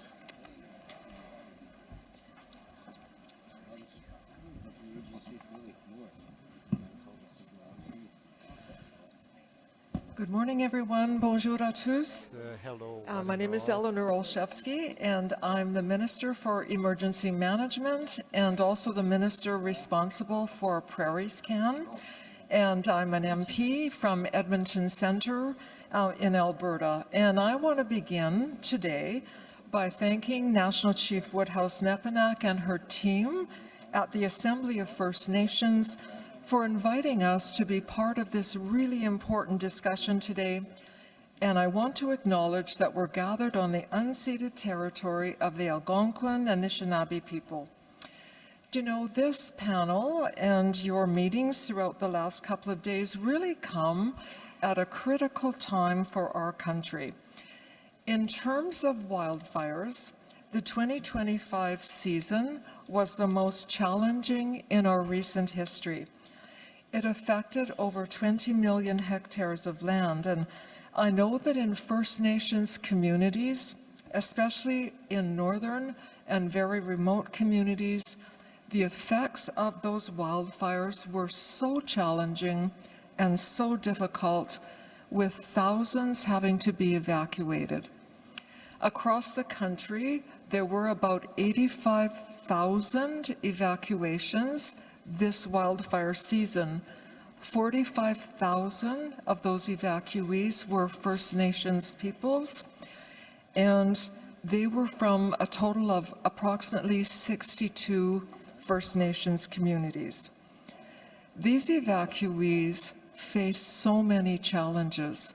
Having to leave their homes, they had to face isolation, often health emergencies, and damage to their homes, not even knowing what they would return to when they arrived back. So while this challenge was incredibly great, throughout this season, partnerships and collaboration really made all of the difference. And across prairies and provinces, territories, Indigenous communities, all kinds of people, including emergency workers and volunteers and leadership, came together in real time, and they shared their knowledge and their experience and their equipment. And in many cases, First Nations fire crews led the response in their communities, and they worked hard to protect their people and to protect their land. And I want to thank every single one of you that stepped up for their communities. And I'd like to personally thank many of the leadership here today, and I did have a chance to meet some of you over the summer and in subsequent meetings as well. So I can tell you, when you already know this, that this season made one thing crystal clear, and that is that there are gaps in our system, and the frustration with respect to those gaps was heard by me loud and clear. Communities expected and deserved faster support. They expected clearer coordination. And as I say, we do need to do better. This year, we can say that Budget 2025 reaffirms our government's commitment to emergency management. We're investing more than $257 million to lease aircraft such as water bombers. Why? So we can bolster our aerial firefighting ability and capability across the country. The federal government is also investing about $55 million to renew our national public alerting system. We call it NPAS. And those are critical alerts that Canadians receive as warnings so that they can take action to keep their communities and their families safe in times of emergency. So strengthening emergency management is a priority for our government, and Budget 2025 really makes that commitment real.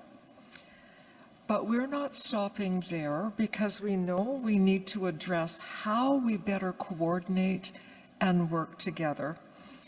So last week, I launched a national public engagement on the future of federal emergency management. This will bring together input from First Nations, from Inuit, Métis partners, provinces, territories, municipalities, emergency management experts, humanitarian groups such as the Red Cross, St. John's, a number of groups like that, through an online public engagement portal. And so that will allow access from Canadians from coast to coast to coast, who can share their ideas with me and with my department. But in addition to that, and further to the work that I've already done, meeting with many of you over the last few months, meeting with fire chiefs, firefighters, insurance people, all kinds of stakeholders, we'll be having even further roundtables over the next few months because we want your help in shaping what comes next. And so I think our goal is simple. It's to build an emergency management system that reflects realities in our community, respects Indigenous knowledge, and keeps pace with the accelerating risks that we're facing, which are really coming at us much quicker than I think anyone ever expected. So engaging with you will guide how we modernize the federal role, how we strengthen it, how we strengthen communication, response capacity, resources at local community levels, so that we're a reliable partner when support is needed. So we're looking at all options, and that includes exploring whether a federal emergency management agency could help us deliver better and more coordinated results. But whatever model emerges in the end, we know that we'll want it to reflect Canadian realities and community problems. I want to acknowledge that the great assistance of my colleagues, including Minister GMasti, Minister McGuinty, Minister Chartra, and many others, who helped, especially during a very challenging wildfire season. And so this next chapter is really about building a Canada that's ready and resilient and responsive. And that won't be possible without working with you. And the Prime Minister has said that that relationship needs to begin with trust, and my colleagues and I all agree with you with that. So in closing, I want to thank all of you, First Nations leaders and experts, community advocates here today for your partnership and your guidance. You remind us that emergency management is not just about responding to disasters, it's about protecting people, protecting land, protecting our communities, protecting relationships. Thank you. Merci beaucoup. Thank you very much. Thank you, Minister Alchevki. After this, we will now have the Honourable Rebecca Chartra, Minister of Northern and Arctic Affairs, to come address the Assembly. Thank you. Bonjour, Tanseanin, Wapanuni Quen, Dijnakas, Wabashkemang, and Dutam, Pine Creek, Duck Bay, Volgarden, and Dunji. Good morning, everybody. It's a pleasure to be here today, and happy full moon. I noticed that we already have people lined up, so I'll try and keep it short and sweet for you. So I want to say that it's an honor to be here today at the Assembly to serve as the first Indigenous woman to hold the portfolio for the Minister of Northern and Arctic Affairs, and also to oversee CanNor, also the first First Nations Federal Minister of Manitoba. And this isn't about bragging, this is about ensuring that we're not the first, that I'm not the first and not the last. I also want to acknowledge all of the flags that are here represented by your communities. I think it's really important to recognize that when we think about federal politics and the work that we need to do to work together, there are 36 communities in which we can impact the outcome. So I encourage all of you here today to continue to keep working and bridging between your communities and the federal work that we're doing. So get out there and vote, get out there and run. As somebody who is Anishinaabe, Innu, and Métis, I also recognize and acknowledge all of you as leaders in the room today. When we think about the challenges that we're dealing with on a day-to-day basis, the solutions are right here in the room with all of you, because you are the problem solvers of the issues that we deal with on a day-to-day basis. So I acknowledge that, and I hold my hands up to all of you for all the important work that you're doing. Over the past months, I've been able to travel quite extensively to the territories. When you think about the ministry that I oversee, it's everything above north of 60, as well as northern Quebec and northern Labrador, and that represents 40% of Canada's land mass. And we know the world is looking north because we have what they want, which are those critical minerals in the north. I've also been meeting with some of the leadership in the north, met with ICPC just recently. This morning I had the opportunity to meet with Chief Frost, Chief Taylor. Thank you, very insightful conversations again, reinforcing that those solutions come from our communities. I share in the hope of our future as an Indigenous woman. Those that are here today, the leadership, I know we're here to talk about community development, housing, infrastructure. There is an urgent need to address these issues in our communities. I'm happy to acknowledge that there is the $2.8 billion for EARN, which is the Urban, Rural, and Northern Indigenous Housing, plus an additional $3 billion for First Nations, Inuit, and Métis partners to advance their own housing priorities. So when we spoke to leaders, I know there is an urgency, and I keep hearing in the conversations that we have that it's just not enough. So, you know, we're here to listen to you, to answer your questions today.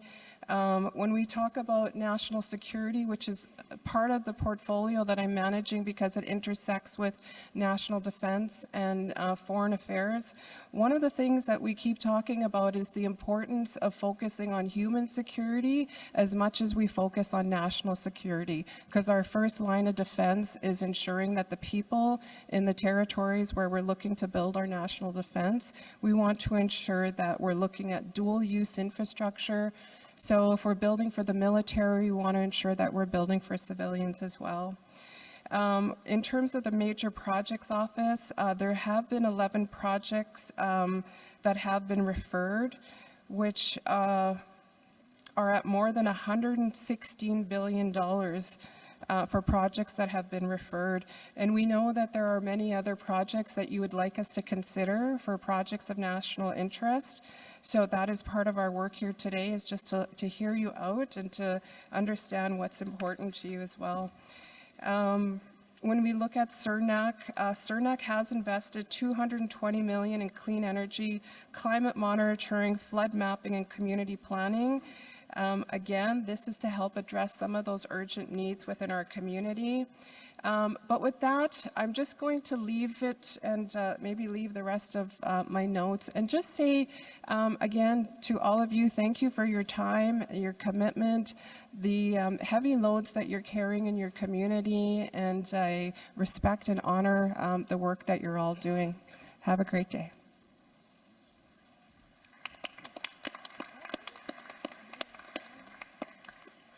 Thank you to the Honourable Rebecca Chartra. We will now, just in time, have our final speaker before we head to questions, the Honourable Anan Zanguri, who is Minister of Public Safety. Minister. Thank you. Thank you, Cedric. Thank you for this invitation, and I'll be very, very brief. I want to thank the elders present here today. I want to thank the National Chief, Cindy Woodhouse, Nepanak, as well as all the regional chiefs and all of you representing your communities and your nations here today. I'm very happy to be here on the traditional unceded territory of the Algonquin Anishinaabe people. The people of the Anishinaabe Algonquin Nation have lived in this territory for millennia. Their culture and presence have nurtured and continue to nurture this land. It's an honor to join you to discuss the ways that we can work together to keep our communities safe. I'm grateful to have the chance to reiterate how much the Government of Canada has benefited from having your voices around the table. You've shared with us your views, your experiences, and your ideas. I've had the opportunity to meet many of you over the last several days, and of course over the many years that I've been working on issues of reconciliation. There are a lot of issues relating to public safety, including the portfolios that report to me, including the RCMP, CBSA, Canada Border Service Agency, as well as Correctional Services Canada. And I look forward to the conversation this morning. I don't want to take up too much time, but I do look forward to engaging in this conversation with my colleagues that are here today as well. Thank you.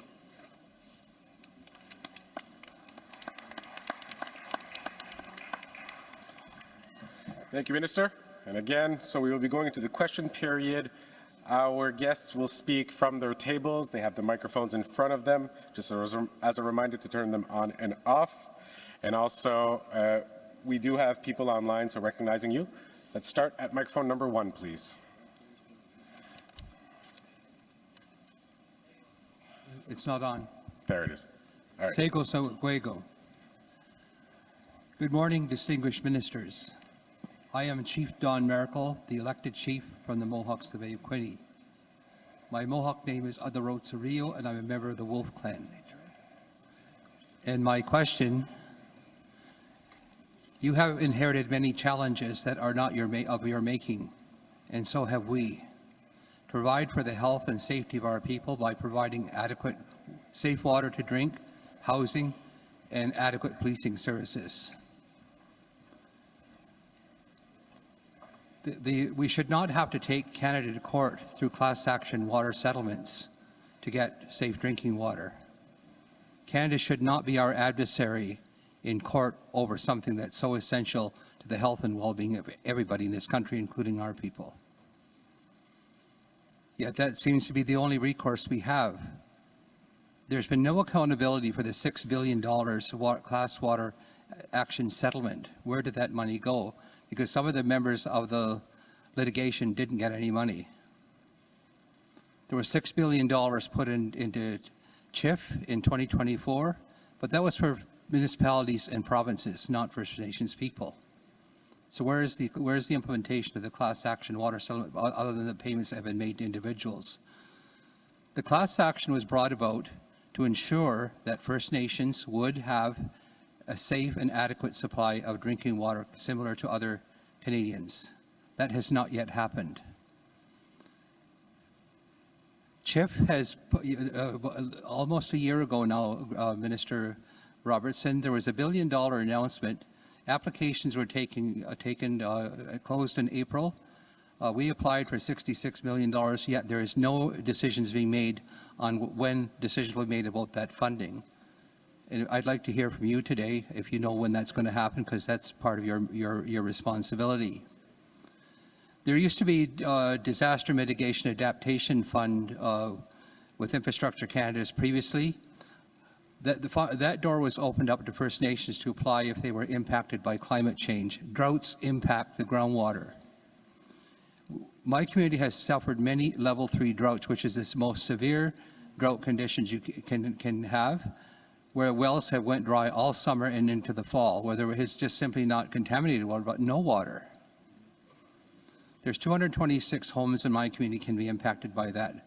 We followed the instructions of Linda Claremont and ADM at Indian Affairs at the time to get shovel-ready projects. We have projects that are designed, shovel-ready, that have been reviewed by the department and signed off. But there isn't adequate funding to implement them. The same thing with public safety. While the First Nations Indian policing program is supposed to sunset or some kind of action plan, the elephant in the room is that first, there's not enough officers. There has been not enough investment to ensure that there's enough officers to ensure safety of the people in our communities. Yet we have organized crime infiltrating our community because we live along one of the busiest highways in Canada, in North America actually. And so these issues have not been addressed properly with adequate funding to ensure safety, public health safety, and safety through adequate policing. So I want to know, and I see announcements now. Just recently, the Ukraine seems to be instant approval for $235 million to help carry on with the war with Russia. We can't come to the government and say, make our issue an urgent budgetary implementation and get on with the work you have to do. We have to go through the parliamentary process and wait for it to be announced and rolled out maybe a year later. In the Ontario region alone, there are 35 boil water advisories that have been in existence for many years. It has nearly all of the boil waters advisories are in one province, one region alone, Ontario region, because they get inadequate funding. The regional director down there tells us they are overcommitted maybe up to 2 years, and unless there's a chronic investment in the Ontario region, those conditions will persist. So will you make an immediate announcement to end these boil waters and provide the funding now. Thank you. Thank you, Chief Marigal. Microphone number 2, please. Bonjour. My name is Gary Kuzis. I'm from Niskandaga First Nation. And I came here a long way to have a meeting. And I'm disappointed to be limited to speak. And we're always told this is our meeting. Pretty soon I'm going to get off before I address my issue. The first one is the housing gap, housing infrastructure in our remote area. I live in a remote community that boil water advisory for 30 years. You know, this infrastructure dollars has been around for 30 years, but it never reached my community. The housing issues are rising because our population are rising. The housing issue will never get filled up because we all grow. All children grow. Our youth grow. And I was going to make it short because I'm limited to speak. And that's very sad. And I don't see our youth here get invited to speak. They are our future. You know, they are our future. Where are they? When are we going to allow them to speak? But the last I want to say is, where is the public safety? My community is struggling with drug epidemic. We're everybody is holding a shovel in their hand to bury a loved one, a youth, a young one. When is the action going to come? When is the action? Where is the public safety? Where is your job? You have a title, but you don't do your job. That goes for everyone that sits there. You guys have a title, but do the job. You know, you are our treaty partners.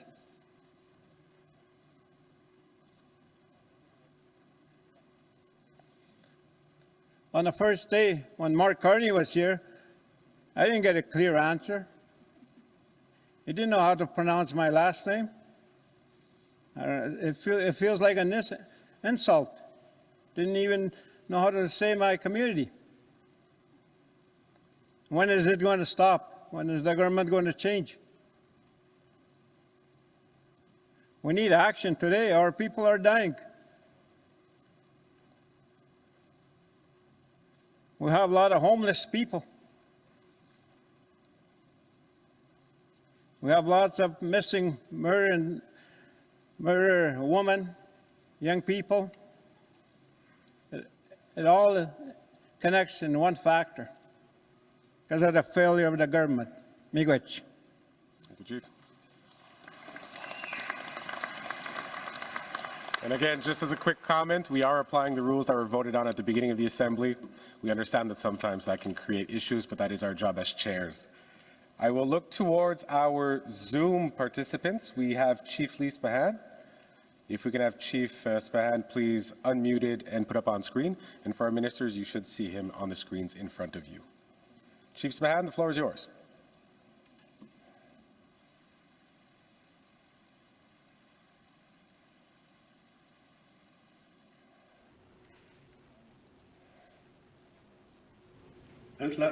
Election 1-1 in Jawa and Squashley Spahan, Cookbevan Salatku, in the Cup Nation. Hello and good morning, everyone. Lee Spahan, Chief of Coldwater Band, talking to you from the unceded territory of Insuletku.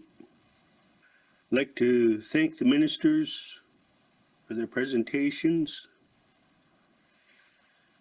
I want to touch on housing.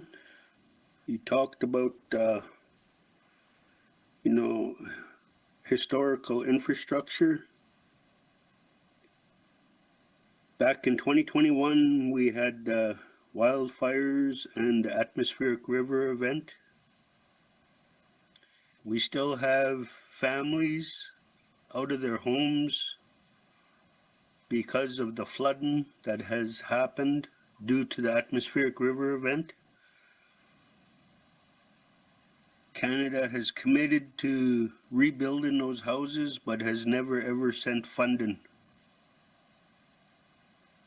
I want to echo what the previous chief said.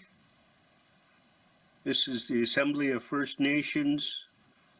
All the chiefs should have time to ask questions. If Canada is committed to reconciliation, they need to give more time to the chiefs in Assembly. Chiefs have traveled all across Canada to attend, as well as Zoom. But yet we're always limited to about 5 people to ask questions. Canada always talks about truth and reconciliation. Canada has a fiduciary obligation to First Nations, but refuses to commit to those. I had my hand raised for the previous panel, but was brushed away again. Where's the commitment from the federal ministers to come to our lands and sit down as a government to government? It's always been said, but no action.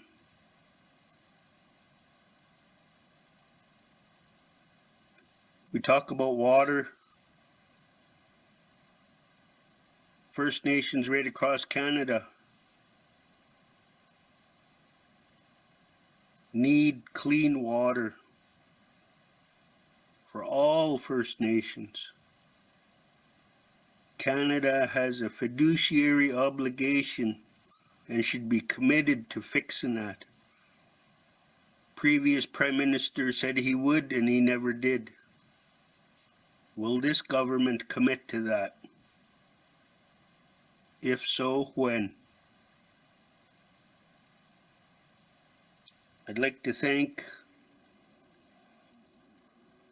the AFN for giving me the time to speak, and I hope there's commitments from these federal ministers and the previous federal ministers to come to the Nicola Valley and sit down with my council and I and the Nicola 5 chiefs. Kuksjam, thank you. Well, and Chief Spahan. Seeing as how we have quite a few chiefs at the microphones and quite a few ministers here, I think we could go for another round. So if I could have microphone number 1, after which we will finish the round and come back to our ministers. Microphone 1, please. Masi, thank you for giving me the opportunity. My name is Joseph Tassani, Vice Chief with the Prince Albert Grand Council, proxy for Hatchet Lake Dennis-Muslin First Nation. Ministers that are there, in terms of housing solutions, and what are we doing in terms of really addressing the housing shortage in our communities? We've been dealing with TB outbreaks in northern Saskatchewan. There's a family of 8, down to 3. What is the solution? We need to address housing. This is a serious situation. Children are dying. Mom and dad, uncles are dying. We need to address the housing shortage in northern Saskatchewan along with infrastructure. Not just talk about it. We need housing. Not a strategy, we need a house to house these families. The other area is emergency. This past summer in northern Saskatchewan, we lost over 200 homes in Denier Beach. I'm sure you know about it. In northern Saskatchewan, we are not prepared in dealing with the modern day fires.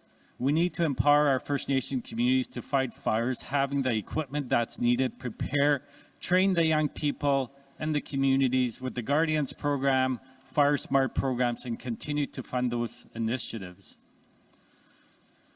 So we ask you to fund our First Nations communities and organizations like the Grand Council to prepare and get things ready before the fire season starts. Lastly, I do want to acknowledge the Public Safety Minister for being here and working with us with the Grand Council, especially on our policing initiative for 28 of our First Nations communities. It's about changing the story, and the willingness for you and your staff to work with the Grand Council is very important.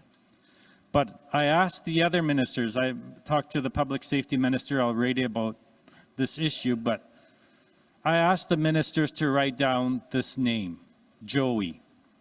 Last name Toussaint, T-O-U-T-S-A-I-N-T. He's being tortured in federal penitentiary. He's been in solitary confinement for over 80 years and continuing. I need your support. His mom was killed by a lawyer drunk driver at a very young age. He was left to defend for himself. He hasn't killed anybody. He's at Kent Institution. We want him out. Chief Saizi wants him out. We're spending more money to incarcerate. It's just the crime doesn't match the punishment that he's getting. And we want you to do something to get him out. Your team, the Liberal Party, and to work together to get him out as soon as possible. We don't want you guys to continue to damage him. I just ask for your support and kindness and the urgency to do something. The Prime Minister knows about it. Work with him and get him out in the next couple of days. Today, tomorrow, if you can. With that, I'll leave you that. Masicho. Thank you, Vice Chief. If I could have microphone number 2 again, if you can say your name and which community you're from. My name is Isaiah Robinson. My traditional name is Wisam Hanuk Ninkmasu. I come from the Kitasoo-Hayhais Nation on the central coast of British Columbia. In the last year and a half, we've had 2 suspicious deaths in which the RCMP has taken over 24 hours to come to our community.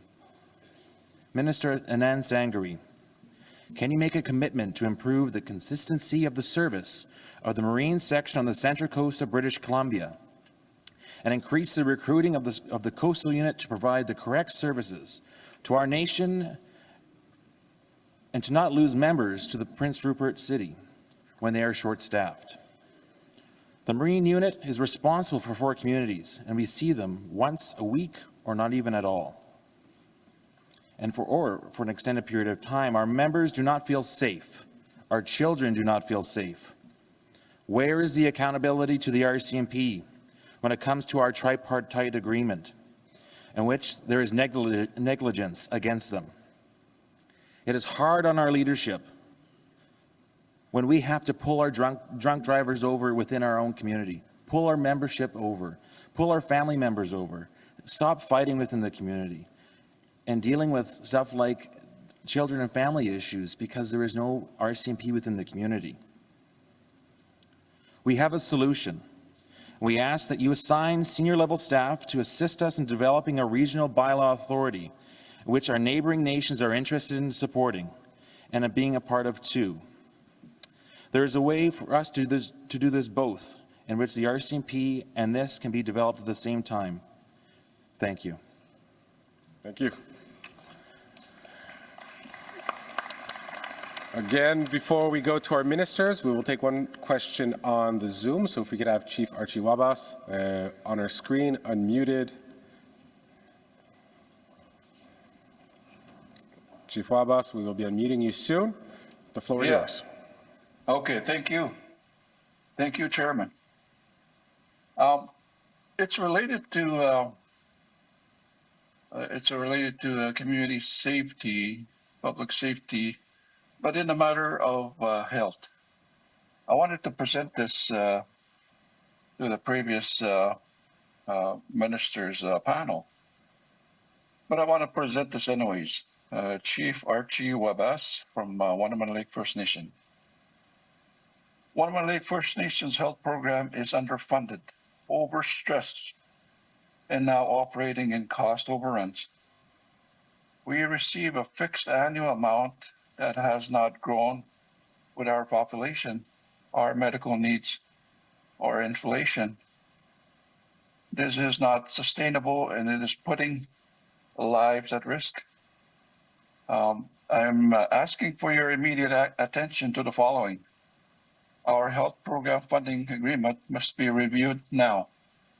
Our current funding level does not reflect rising medical travel needs, cost of patient escorts, inflation in airfare and accommodations, increases in prescription costs, the complexity of chronic illness in remote communities, and the real cost of running a safe, adequate health system. So to that point, there's a question that what I wanted to ask is, will you commit to an urgent bilateral review of One Lake First Nations Health Program funding agreement so we can address the underfunding and cost overruns we are now forced to carry? And number two, NIHB administrative failures are denying our people medical care. NIHB office is in Solihull, Ontario, is not keeping up with the airfare bookings, hotel reservations, return travel arrangements, patient escort travel approvals, and timely responses to urgent cases. This failure results in missed specialist appointments in Solihull, Thunder Bay, Winnipeg, and Toronto, delayed surgeries, worsening chronic conditions, emergency evacuations that could have been prevented. Patients attended stranded with no return airfare booked, and One Lake being forced to pay, One Lake First Nation being forced to pay airfare costs ourselves, causing further cost overruns. These are life-saving appointments, and these failures amount to a systematic denial of essential medical care. Question on that point. Will you acknowledge the current NIHB administrative process is failing our community and commit to immediate corrective plan? Number three, One Lake First Nation is ready to administer medical transportation directly. We are prepared to take over. A while back, we administered our own patient transportation. We are ready to, administer patient transportation coordination, patient escort management, local charter arrangements, and accommodation bookings. We can do this more efficiently, more responsibly, with far greater accountability to our people. Question and request. Will Canada work with One Lake First Nation to transfer the administrative authority for patient transportation charters and accommodations directly to be managed by our First Nation? We are ready to assume this responsibility now. All right, thank you. For your closing comments, please. Okay. These failures cannot wait for a long policy process. Lives and limbs are being risked due to bureaucratic delays. Every missed appointment is a medical setback that increases suffering and long-term system costs. We need immediate intervention and a clear path to transfer health travel administration to our First Nation. I am requesting a meeting as soon as possible to resolve this. Our community cannot continue absorbing these failures and costs. Thank you. Thank you, Chief Abbas. So I will look towards our ministers. Do we go in the same order that we started this morning, or I will open the floor to you? Yeah, okay. Okay, thank you, Chiefs, and thank you to my fellow ministers for giving me the first opportunity to speak. Hey guys, you're talking to a First Nations minister, so I live these experiences in my community as well, and so I just want to say that, I agree, no community should have to go to court for clean drinking water. And that is one of the reasons why I'm here. It's not because I wanted to be a politician. It's because we need to bring our voices to these tables. And I can reassure you that my colleagues here are you know, they're just as interested in supporting the challenges that our communities are dealing with, and we have to keep working together. We know that there was $2.3 billion that is being put towards clean water, and we're also looking at legislation to enshrine the right to clean drinking water in 2026. And I know that's not happening soon enough. But I'm asking you to continue to put your faith in us, that we are working hard. And the more of us that we get at the table, the stronger we become at that table. So I encourage you once again, you know, to continue to participate in, you know, federal politics, provincial politics, and continue doing the work that you're doing. In terms of public safety, we know this issue is huge in our communities. There's been an epidemic, and it's right across the country. It's in our First Nations communities, but it's in all public spaces across the country. We've been advocating, we've been hearing from communities that we want to change the First Nations and Inuit Safety Officer program from a program to an essential service. So we have been sharing your recommendations with our fellow ministers here. We've also been hearing, you know, there are things that are working in our communities, and that is the FNSOP program. It's the community rangers in the north. We just need to keep empowering, you know, the work that our communities are doing. And I think we also need to consider how we align with the mandate of this government. So we know that, you know, there's a commitment to hiring 1,000 more RCMP. We've been hearing your recommendations. We want to keep building on what's working. You know, the First Nations Safety Officer program is, you know, supporting 400 communities across the country. It makes sense to keep building on that and maybe to recruit from the First Nations Safety Officer. We've been sharing, you know, these recommendations with Minister Anan Zanguri, and he, you know, he's listening, but these aren't easy. They're not easy solutions, so we need to keep working together. And one of the things that I want to point out with the national defense is we're looking at recruiting about 7,000 people per year. So I think it's important to consider how do we ensure that we, you know, we get some carve-outs for our First Nations communities. So I encourage you to consider how we can work with existing programs, whether that's the Rangers programs in the far north, or the First Nations Safety Officer programs, to figure a way to find, you know, a middle ground so that these programs work for our communities. So maybe I'll leave it at that. I'll hand it over to my fellow ministers to talk about housing and infrastructure. But again, we're here to be those bridge builders, and I do trust in the work of my colleagues here because I am at the table with them, and I know they're also working hard on your behalf. So thank you.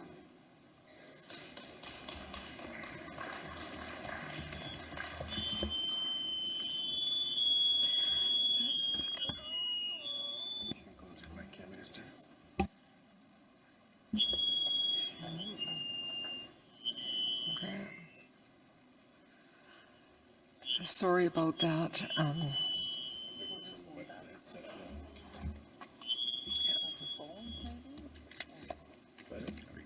Okay, that's better. My apologies.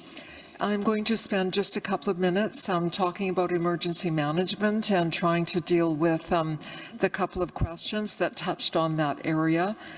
Just first of all, with respect to Denier Beach in particular, and in fact, any of the First Nations that were affected elsewhere across the country, we do know that that's where some of the greatest challenges were felt.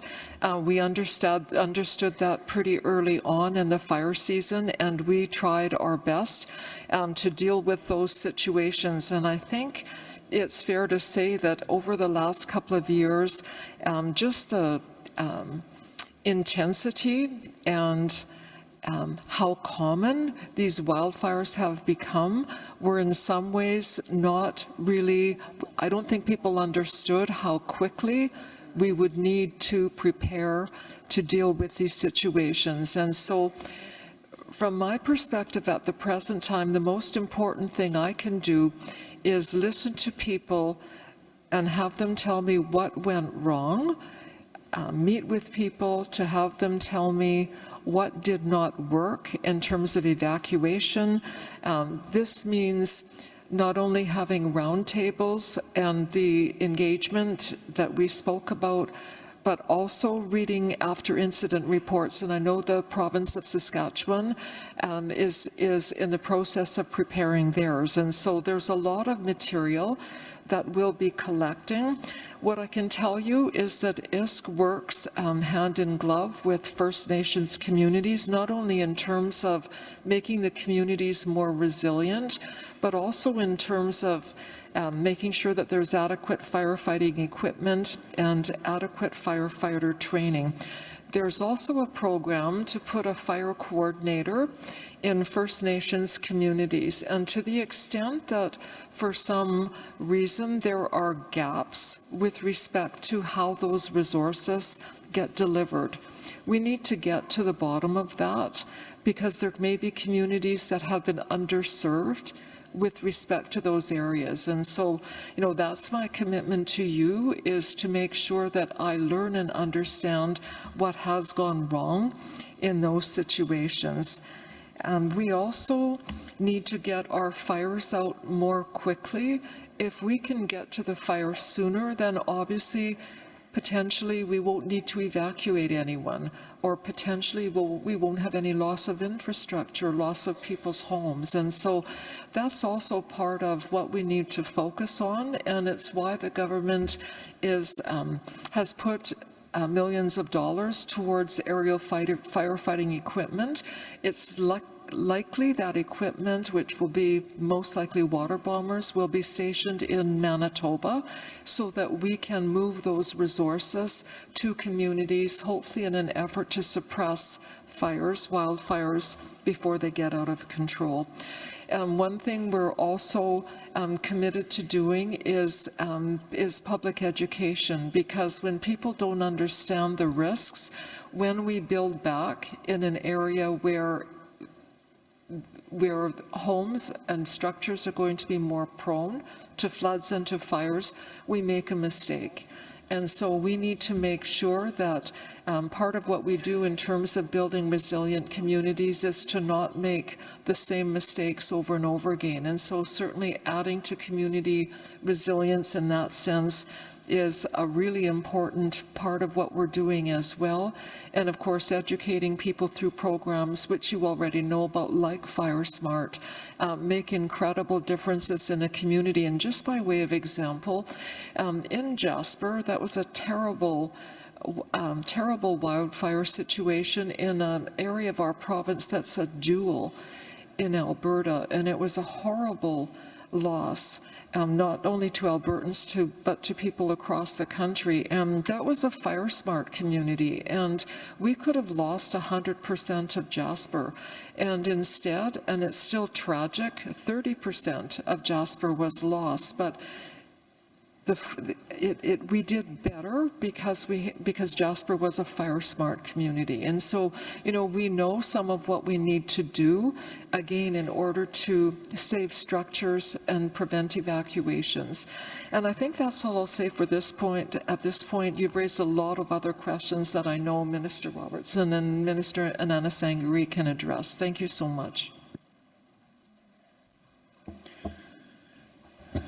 Well, first, a big thank you to the leaders who stepped up and spoke. Very important. Most important thing is for us to be here to hear from you, and make sure to keep the feedback coming. Keep your voices loud and proud, as that helps us in the decisions that we have to make here, which come very fast, very intense pace. I will speak to lots of concerns that are raised around housing and infrastructure in particular. I will highlight with housing, we have a couple of big pieces right now. When I came in, there was $2.8 billion that was stuck in the urban, rural, and northern Indigenous housing bucket, and had not gone out for several years, by my understanding.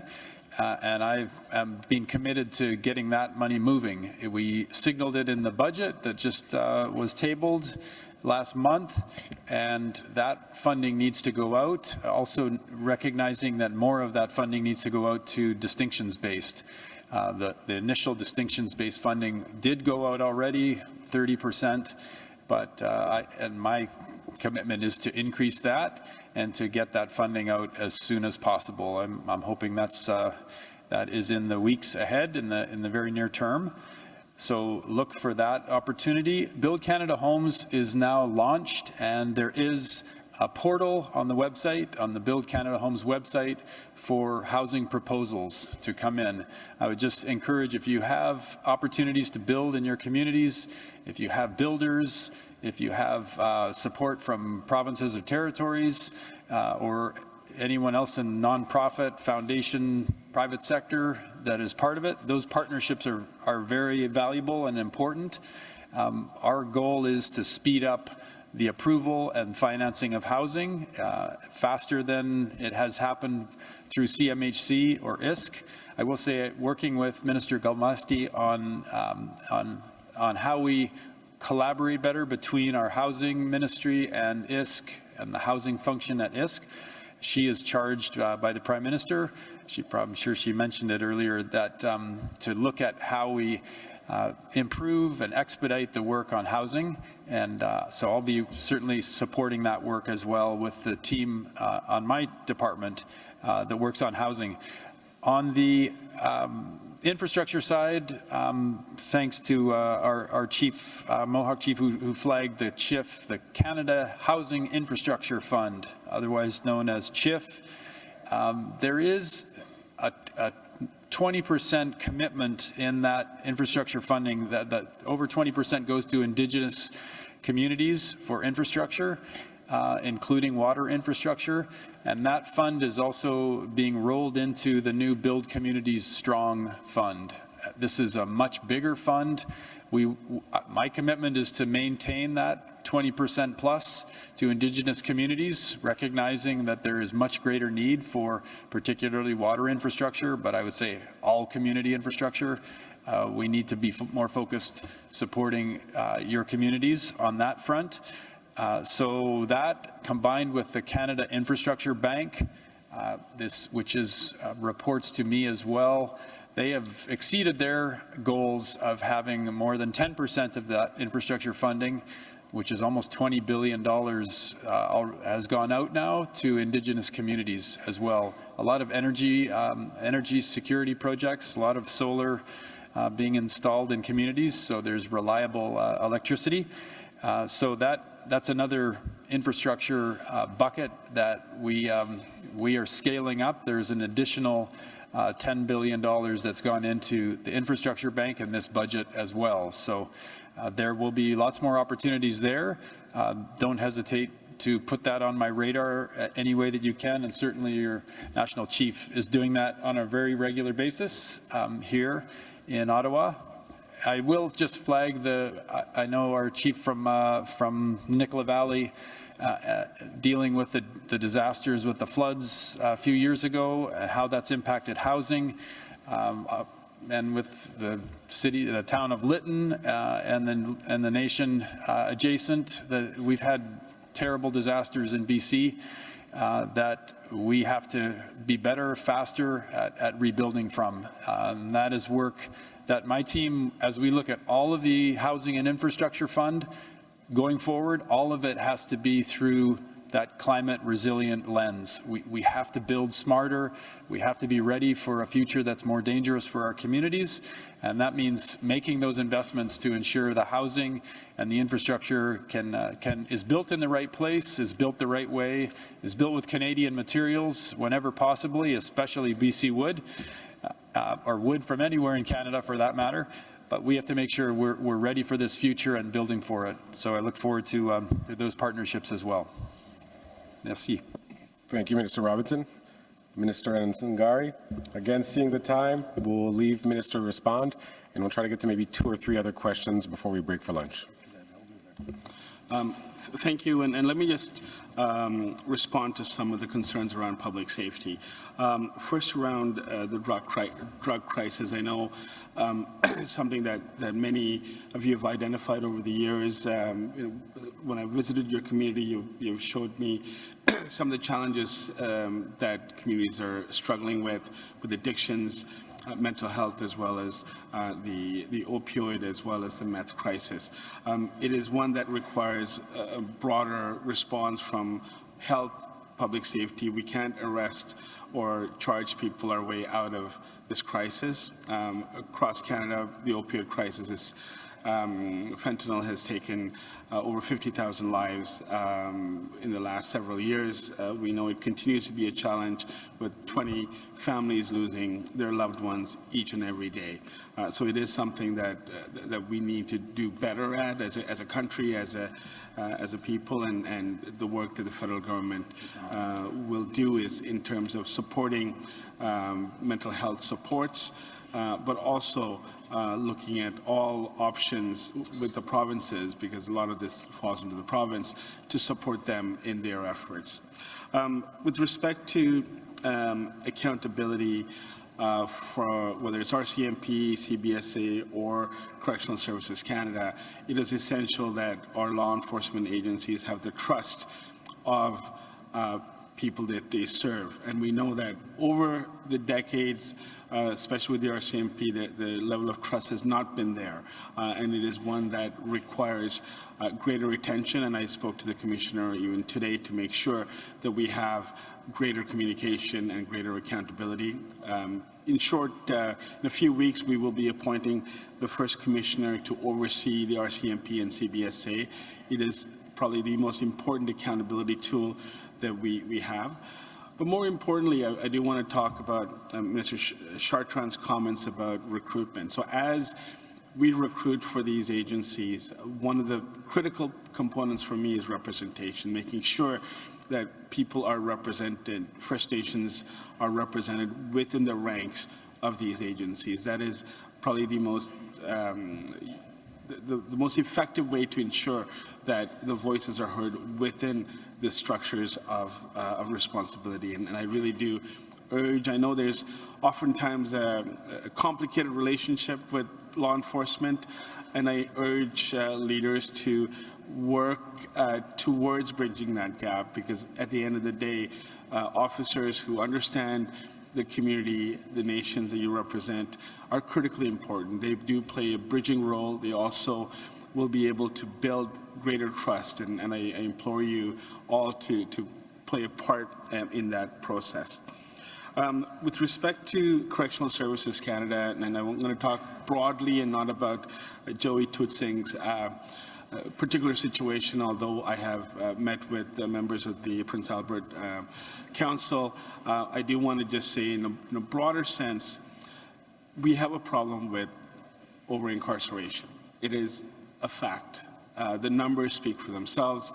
We have reports from the Office of the Correctional Investigator. We have reports from the Auditor General. And it is an area where I think collectively we need to do better. We have an Indigenous justice strategy with corrections as a central part of that, but it's not enough. And what I will suggest is that we need to work, and then I met with the BC Justice Council folks yesterday, and my commitment to you is to work towards reducing the over-incarceration of Indigenous people overall. I think that is how we get to the core of the issue.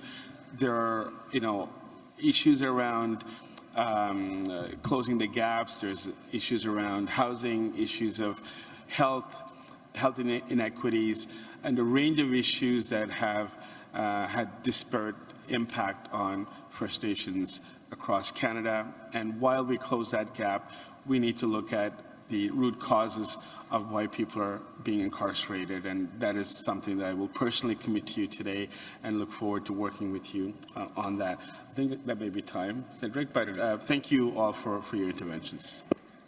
Thank you, Ministers. And again, we will be giving ourselves an extra round, noticing the time and recognizing the Ministers who are open to staying past the expected time. I know you do have busy schedules, so I will go to microphone number 1, please. Hello, my name is John Jack. I'm the Chief Counselor for the Hooyat First Nations. I'm going to take some of the time to thank the moderator and chair for sticking to the times. We don't have a right to speak. We have an opportunity to speak as chiefs. We have a right to be heard by our regional chiefs and the executive and beyond. So I want to thank everyone for the opportunity to speak. With that in mind, I think I'll start with Minister Chartra. We're on Vancouver Island. We're part of a modern treaty nation. Our neighboring community is non-Indigenous, and there's been interest in the Rangers program. And so we think that this might be something that could be expanded to help not only deal with NATO spending percentages and getting to that, working with Indigenous communities, not just in the Arctic, but beyond, and addressing not only issues of national defense, but also issues that are more holistic, conservation, resource management, watching the coasts, because sometimes our lighthouses are getting shut down. And that kind of feeds into the next comment for Eleanor. We were affected by the Mount Underwood fire. And that Mount Underwood fire, it would have been great to have water bombers on demand. So we thank you for the contracts that are being put there, because our power was out for quite a while and we were cut off by our nearest community, city. Minister Robertson, despite what the PBO says, I'm looking forward to seeing how well you can actually do in building houses. What are the types of things that we can do from an Indigenous perspective to actually build those houses and get those houses built and counted toward that number? My community is looking at the profit motive and whether or not that's acceptable from an ethical perspective, but also showing that we can make money by building houses and offering them for rental follows in a proud tradition of treaty nations. In Metro Van, Tsawwassen does that as well. And I would just like to ask you to kind of weigh in more actively in regards to the Cowichan tribes panic. Not necessarily the case itself, but First Nations can be part of the solution to housing, and we're not a threat. And then it's good to see you, Minister Anan Zanguri. We have a Community Safety Act that we're putting forward using our treaty sovereignty. And part of that is to automatically exclude or exile people in our community from our communities who have been convicted of violent crimes. We see some of the difficulty being involved in getting those convictions. So we want to work on making sure we're doing the appropriate resourcing to get convictions, but also enforcement with the RCMP. And so we don't have a complicated relationship with our RCMP, but we want them to know that they can enforce our laws. And we need, I think, someone to tell the white shirts to tell the gray shirts to do it. And I would just like for that to happen. All in all, I think I'm quite happy with the opportunities we have on dealing with disasters and public safety. And I'd like to thank you for all the work that you've done. Thanks. Thank you, microphone 1. We'll now be going to microphone 2. Thank you. My name is Chief Dennis Pache from the Dakota Teepee First Nation, Manitoba. I wanted to say thank you to the ministers. There's been, I've never seen so many ministers and prime ministers in one day in an assembly, so it's very good to have this dialogue, although our timeline is a little short to be discussing. I wanted to thank the ministers to the left who have made some pretty powerful commitments and statements. Ministers Anan Zanguri, the jury's not kind of out on you yet. Since you made the apology to the Dakota peoples and over a year and a half ago, we've committed to work with you, we've committed to work with the government, and nothing's really happened. So Dakota Teepee, we probably have the most court cases in Canada filed right now. And that's unfortunate. It would have been good to have dialogue and negotiations and discussions. But I understand in Manitoba the reason why it's called power and privilege, because some group that's going to supersede Aboriginal title is going to supersede treaty rights and pass us so that we become third-class citizens in our own territories is not acceptable. I wanted to raise a matter of procurement policy, or actually the lack of a procurement policy across all the government departments. I know Minister Chartra had referenced D&D. In Manitoba, the procurement policy is a mess, where unauthorized PTOs are actually competing with the rights-holding First Nations for contracts with the Department of Defense. Can we get a commitment from you to direct other departments on policy, including D&D, that places the right holding First Nations first in procurement policy. Hope your departments can guide policy in this matter. Billions of dollars of procurement at DND have a massive impact on our nations. I know we're about a mile from the Saltport Aerospace Center. They fly over us every day. Noise pollution, air pollution. We have to endure that. That's no longer acceptable. We want to benefit for that $10 billion that's going into Saltport Aerospace Center. And we need to have more than just 5% commitment to First Nations people.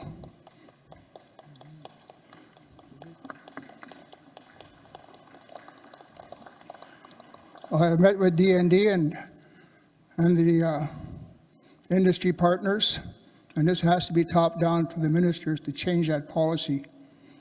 You know, we have one PTO that's took a contract before I was chief. A mile from us was a big agricultural facility was built. They got over $1 million.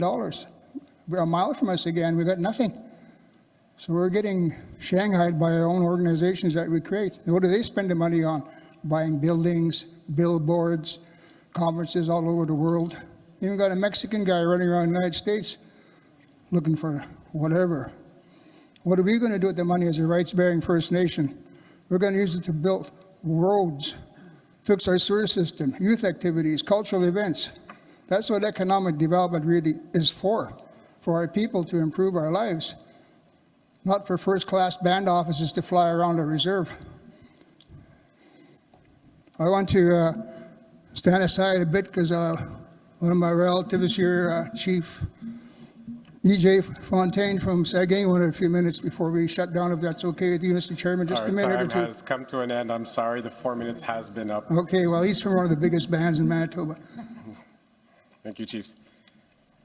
I will go towards our final speaker, Chief Irvin Vai from Niskanalith Indian Band, who is online. If we can have them put on the screen and have their microphone unmuted.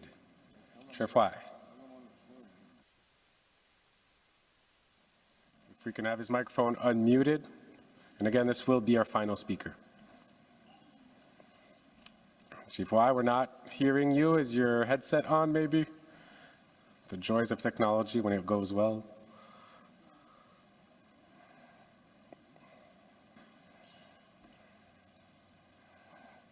We'll give you a few final seconds, Chief Vai.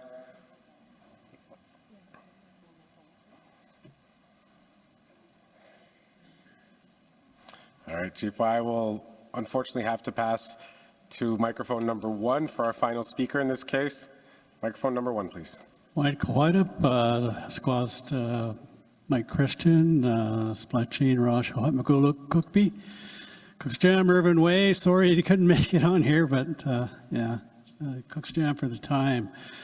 A couple of issues. One of is regarding housing. Splatchin has a unique situation where we actually have a booth next door where we're showcasing the houses that we're constructing. So one of the kind of questions that we're having from not only a corporate but a nation or First Nation perspective is how do we fit into that procurement strategy that was mentioned earlier. Like I was involved with procurement like almost 2 decades ago and it fell flat on its face. So I'm just wondering if we're still having issues with that procurement. Obviously we're not. We are, because we're not getting what we should be getting out of that. And then it's the same with the provinces. The provinces are supposed to have a procurement strategy as well. So anyways, we're pushing for a unique kind of a situation from our perspective as it relates to Splatchin Homes, because it's a capacity building issue as well, not only in the community, but for the communities that we will be working with to build these homes. We're going to pass off that knowledge and that capacity onto those communities as well. So I just wanted to promote that the Splatchin Homes, we're getting out there. The name is getting out there. So we're going to be making these homes. They're really nice homes. They're high efficient homes. They're mold proof, they're fire resistant. There's a whole bunch of things that are attached to them. But anyways, that's my elevator speech for that. But going to the opioid crisis issue, we have been trying to deal with the RCMP on a regular basis. Like we're getting to the point where we're finally exposing organized crime, who is behind a lot of this BS. I'm getting kind of tired of it. Our membership are getting extorted for money from those people. They recently, one of the situation I'm dealing with at home is that they actually kidnapped the son of that family and took him to the bank to get money, withdraw money for whatever they figure they owe him. So they got caught. So now we hopefully they're going to get charged for extortion and all that other stuff that goes along with it. But we do have a fairly decent relationship with the local RCMP, but they can't deal with this stuff. So I think as soon as it's identified in the community, it should be escalated up to those that can deal with it. Then we're not wasting time. We're not losing family members to, fentanyl and whatever else. Like I've lost a couple really close family members to that shit. Sorry for my language, but that's what it is. Like, and it has to get out of the communities. Like, well, I know we're, not just the Kalmuk, but the Shama are dealing with this issue as well too. So, so we want to make sure that kind of process happens. Like it's got to happen. Like we got to get rid of it, and this whole dealing with the mental health side of things is all fine and well, but we need to get rid of the cause of that. So I just want to say Cook's Jam for the time again. Cook's Jam, Cook Biwe. Well, and again, that was our final speaker for this point. I would go rapidly to our ministers, maybe for closing comments, and Mr. Chartra. Okay, thank you for your questions. And just so you know, after our presentation, I will be circling. If people have other questions, we can, talk face to face. So I just want to comment on some of the questions that were asked. First, about the Rangers. I think there's always an opportunity to grow the Rangers in your communities. That process is managed by the Canadian Armed Forces. So there can be like an official request that's put in, and then it goes through the chain of command. But I think that is a good place to start if you are looking to enhance or bridge or make connections to the Canadian Armed Forces. Currently, there are over 5,000 Rangers supporting 200 communities. I also want to add and just build on the conversation about emergency readiness for next year. This was an unprecedented experience, and I could tell you that receiving calls in the middle of the night, it was really challenging to hear the concerns of people as they were in those fires. And I want to thank Minister Alchevki because she was very responsive, like even in the middle of the night, to those concerns. And we know there are huge gaps there. One of the ways that we are trying to address that is in Manitoba, we've been convening people online to talk about those gaps, and it doesn't cost us any money to help prepare for next year. So some of the things that we're doing, for example, is we held an online session talking about emergency management. We realized that there are three people in Manitoba that train, like certify people to help fight those forest fires. And it was great that we had people from other countries come in, Mexico, Australia, to help us with those forest fires. But we know we also had people from our community who wanted to get up and help. But the issue is this: you have to be certified. And so the problem was that we weren't getting training out into our communities. And in my riding alone, we have 20 remote isolated communities. So what I was able to do was pull together the fire commissioner for Manitoba, our MKO Manitoba Kiwetinow organization, which represents 26 communities, and we're now organizing training in our First Nations communities, and the idea was to try and get 20 people trained per community so that we are ready to go. And each province manages their own training, so I would encourage you to look at those opportunities to work with your fire commissioners in Manitoba to ensure that they're not only providing training in urban areas. We know there's a huge cost to travel, so get them out into your communities to do that training, and that's how we get ready for next year. On the 5% of procurement, I 100% agree. Prior to this, I was a business owner. The procurement isn't working as well as it can be, so we have been having conversations with Minister Lightbound, who oversees procurement, and I'm happy to say that he is quite interested in working with us to understand how we can do better on that 5% procurement. In fact, there is some work being done right now between Indigenous Services Canada and Public Services and Procurement Canada, so that we're looking at ways to ease bonding requirements, because we know there's like this ceiling in terms of, you know, what we qualify for because we're not bondable.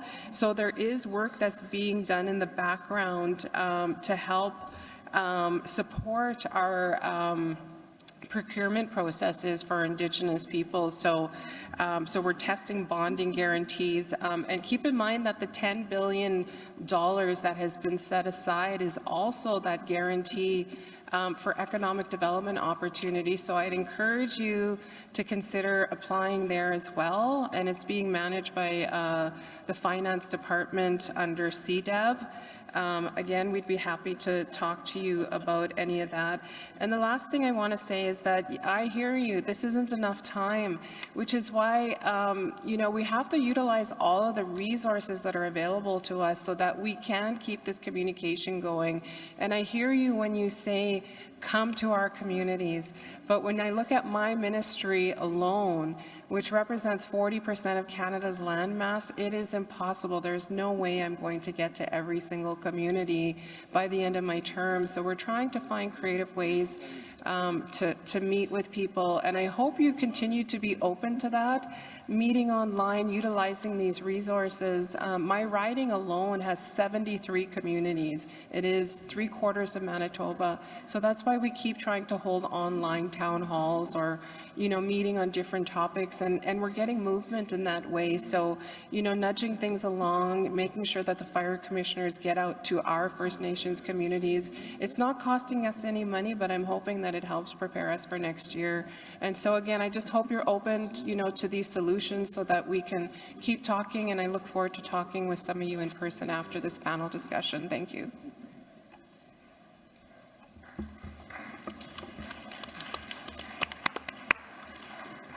Just a quick comment so that Minister Robertson can answer some further housing questions. Just a reminder for people to let me know if you have any comments with respect to emergency management, and in particular the wildfire season or any other type of emergency you want to talk about. I mentioned to you that the portal is open for your comments, and you can also contact me through my office, and we'll stay around for a few minutes and make sure that we hand our card out in case people would like to do that.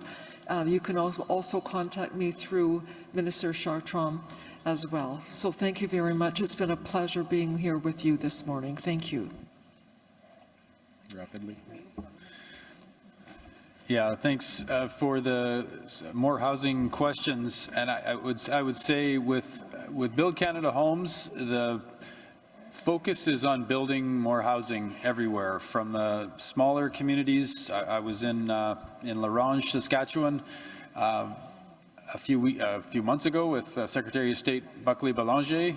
He's our guy for rural Canada.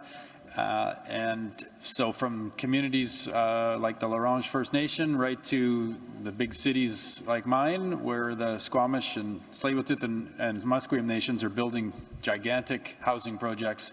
We need everything in between, and the way we're designing Build Canada Homes is to be responsive to all of that. So, but it works from a proposal approach. It's not an application into a program that drags on for years and years.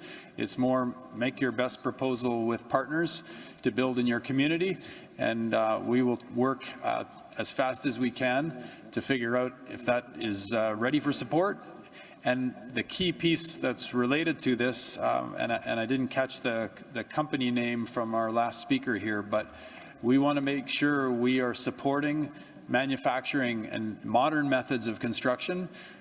They're going to be really important in more remote communities to be able to get housing in there in the shorter construction season.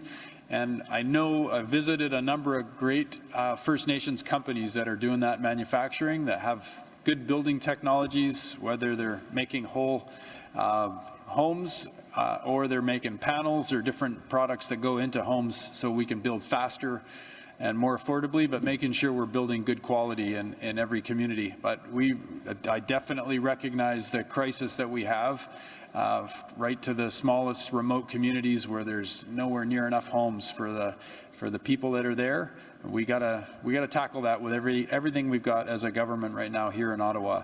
So I look forward to partnership with you on all that. Thank you. Thank you, Minister. And finally, Minister Anan Zanguri. Thank you. Look, just a couple of comments in response to the questions and comments posed. First, with respect to enforcement of First Nations laws, bylaws, within your territory, there is a bit of a conflict with respect to its enforcement abilities. I know Saskatchewan, fair amount of work went into amending their Provincial Offences Act. I know that other provinces are looking at this, including Ontario. So we do need to make sure the enforceability can be done by the RCMP or local police of jurisdiction. It's area that we need to continuously work on.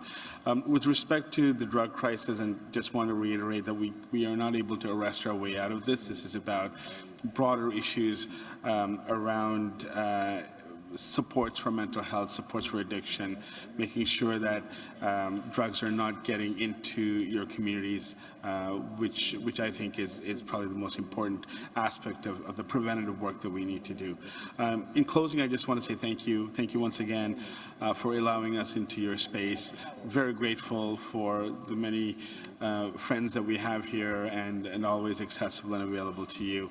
And I want to thank the National Chief as well as all the regional chiefs, as well as my colleagues here, always here to support the work that you do. Thank you. Great. So, Lalia, thank you to all of our speakers, Minister Robertson, Alchevki, Chartra, and Anan Zanguri, for being here with us, and again for having stretched out that time. I know your staff has been looking at us with big eyes, so thank you for being here with us. And again, the AFN does have a small token of their appreciation to recognize you here. Thank you, Minister. And I will now turn it over to our co-chair, Veronique.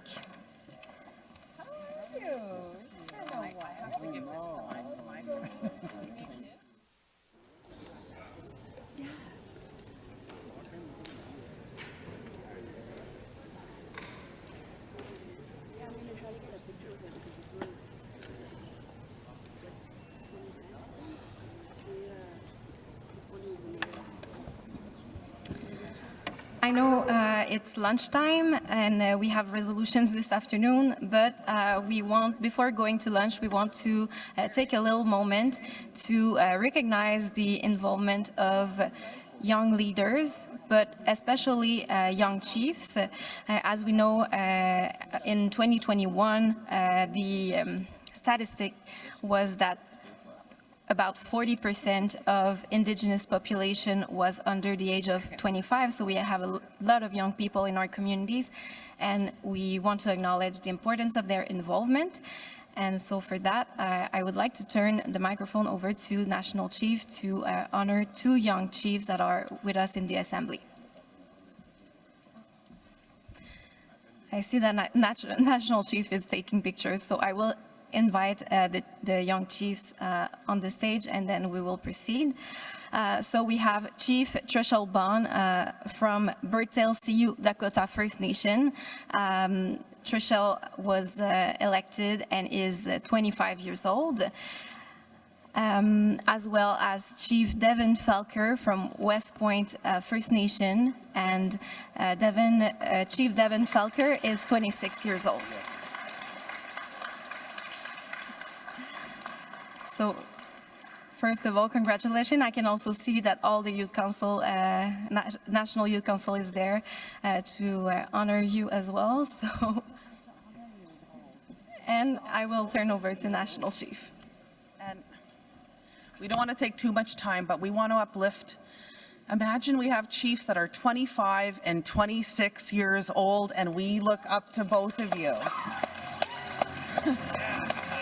And you've got really big leadership positions in this country, and we want to walk with you, and we want to just honor you today and welcome you to the Chief Circle. And thank you for being here. Thank you for your commitment and your strong voices. If you can both just say something very quickly. There's thousands of people watching us online, streaming across the country. They'd love to know who you are. So very quickly. Good afternoon, everyone. My name is Traishelle Bunn, and I have the immense privilege of being Chief of Bertel Sioux Dakota Nation. I want to first acknowledge our Anishinaabe, Algonquin relatives for allowing us to gather on their territories, and also to the Assembly of First Nations and National Chief Cindy Woodhouse Nipanek for recognizing myself and my fellow young chief. And then most importantly, I also want to give a shout out to my community, Bertel Sioux Dakota Nation, who empowered me, uplifted me, and entrusted me with the immense responsibility of being the leader of our nation by electing not only a young person, but a young female, the first female in our nation's history.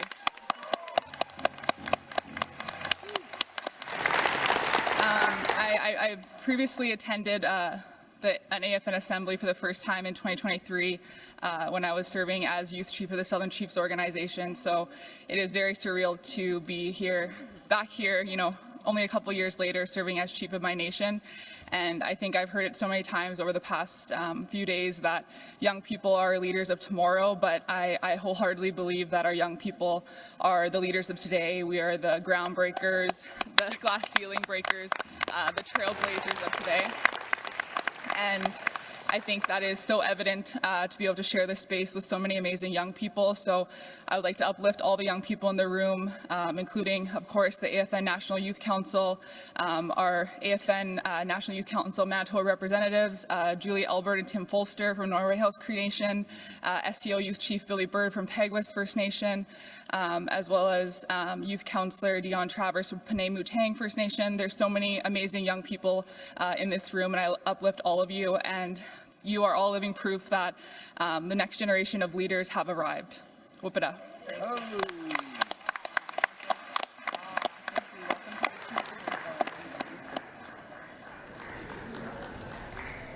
Good afternoon, Chief Devin Felker from West Point First Nation, Northwest Territories. I'm the youngest in the region.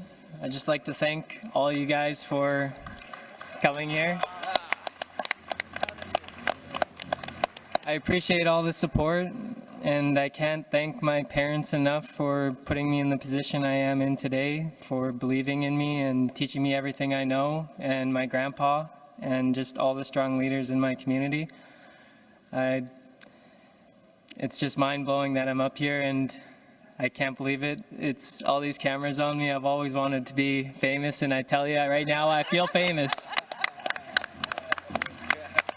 I'd just like to say thanks to all the community members who believed in me back at home at West Point First Nation. I wouldn't be able to do it without you, and I'm so glad to have all the members and family and everyone have their eyes on me. I didn't expect to have so many people in the community be watching me, but to come through and be the chief at such a young age, it just shows that all the community members believed in me. I didn't go around advocating for my position or anything. I just wanted them to use their own thoughts and how they feel of me, and if they wanted to elect me, they would vote for me. And I was just absolutely blown away that I got so much support.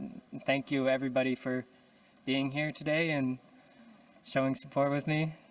I love you all. Masicho.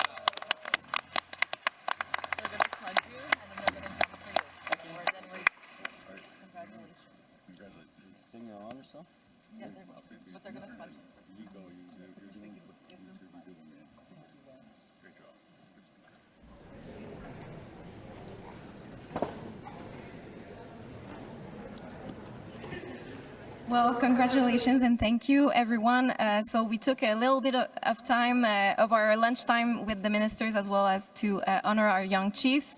So we have less than half an hour for lunch, but it's very important that we're back at 1 because we have resolutions this afternoon. So we will be waiting for you at 1 p.m. In the assembly room to start resolutions. As you know, we cannot start discussing resolutions as long as we don't have quorum. So I hope to see you all at 1 p.m. For full quorum. Thank you. Bye.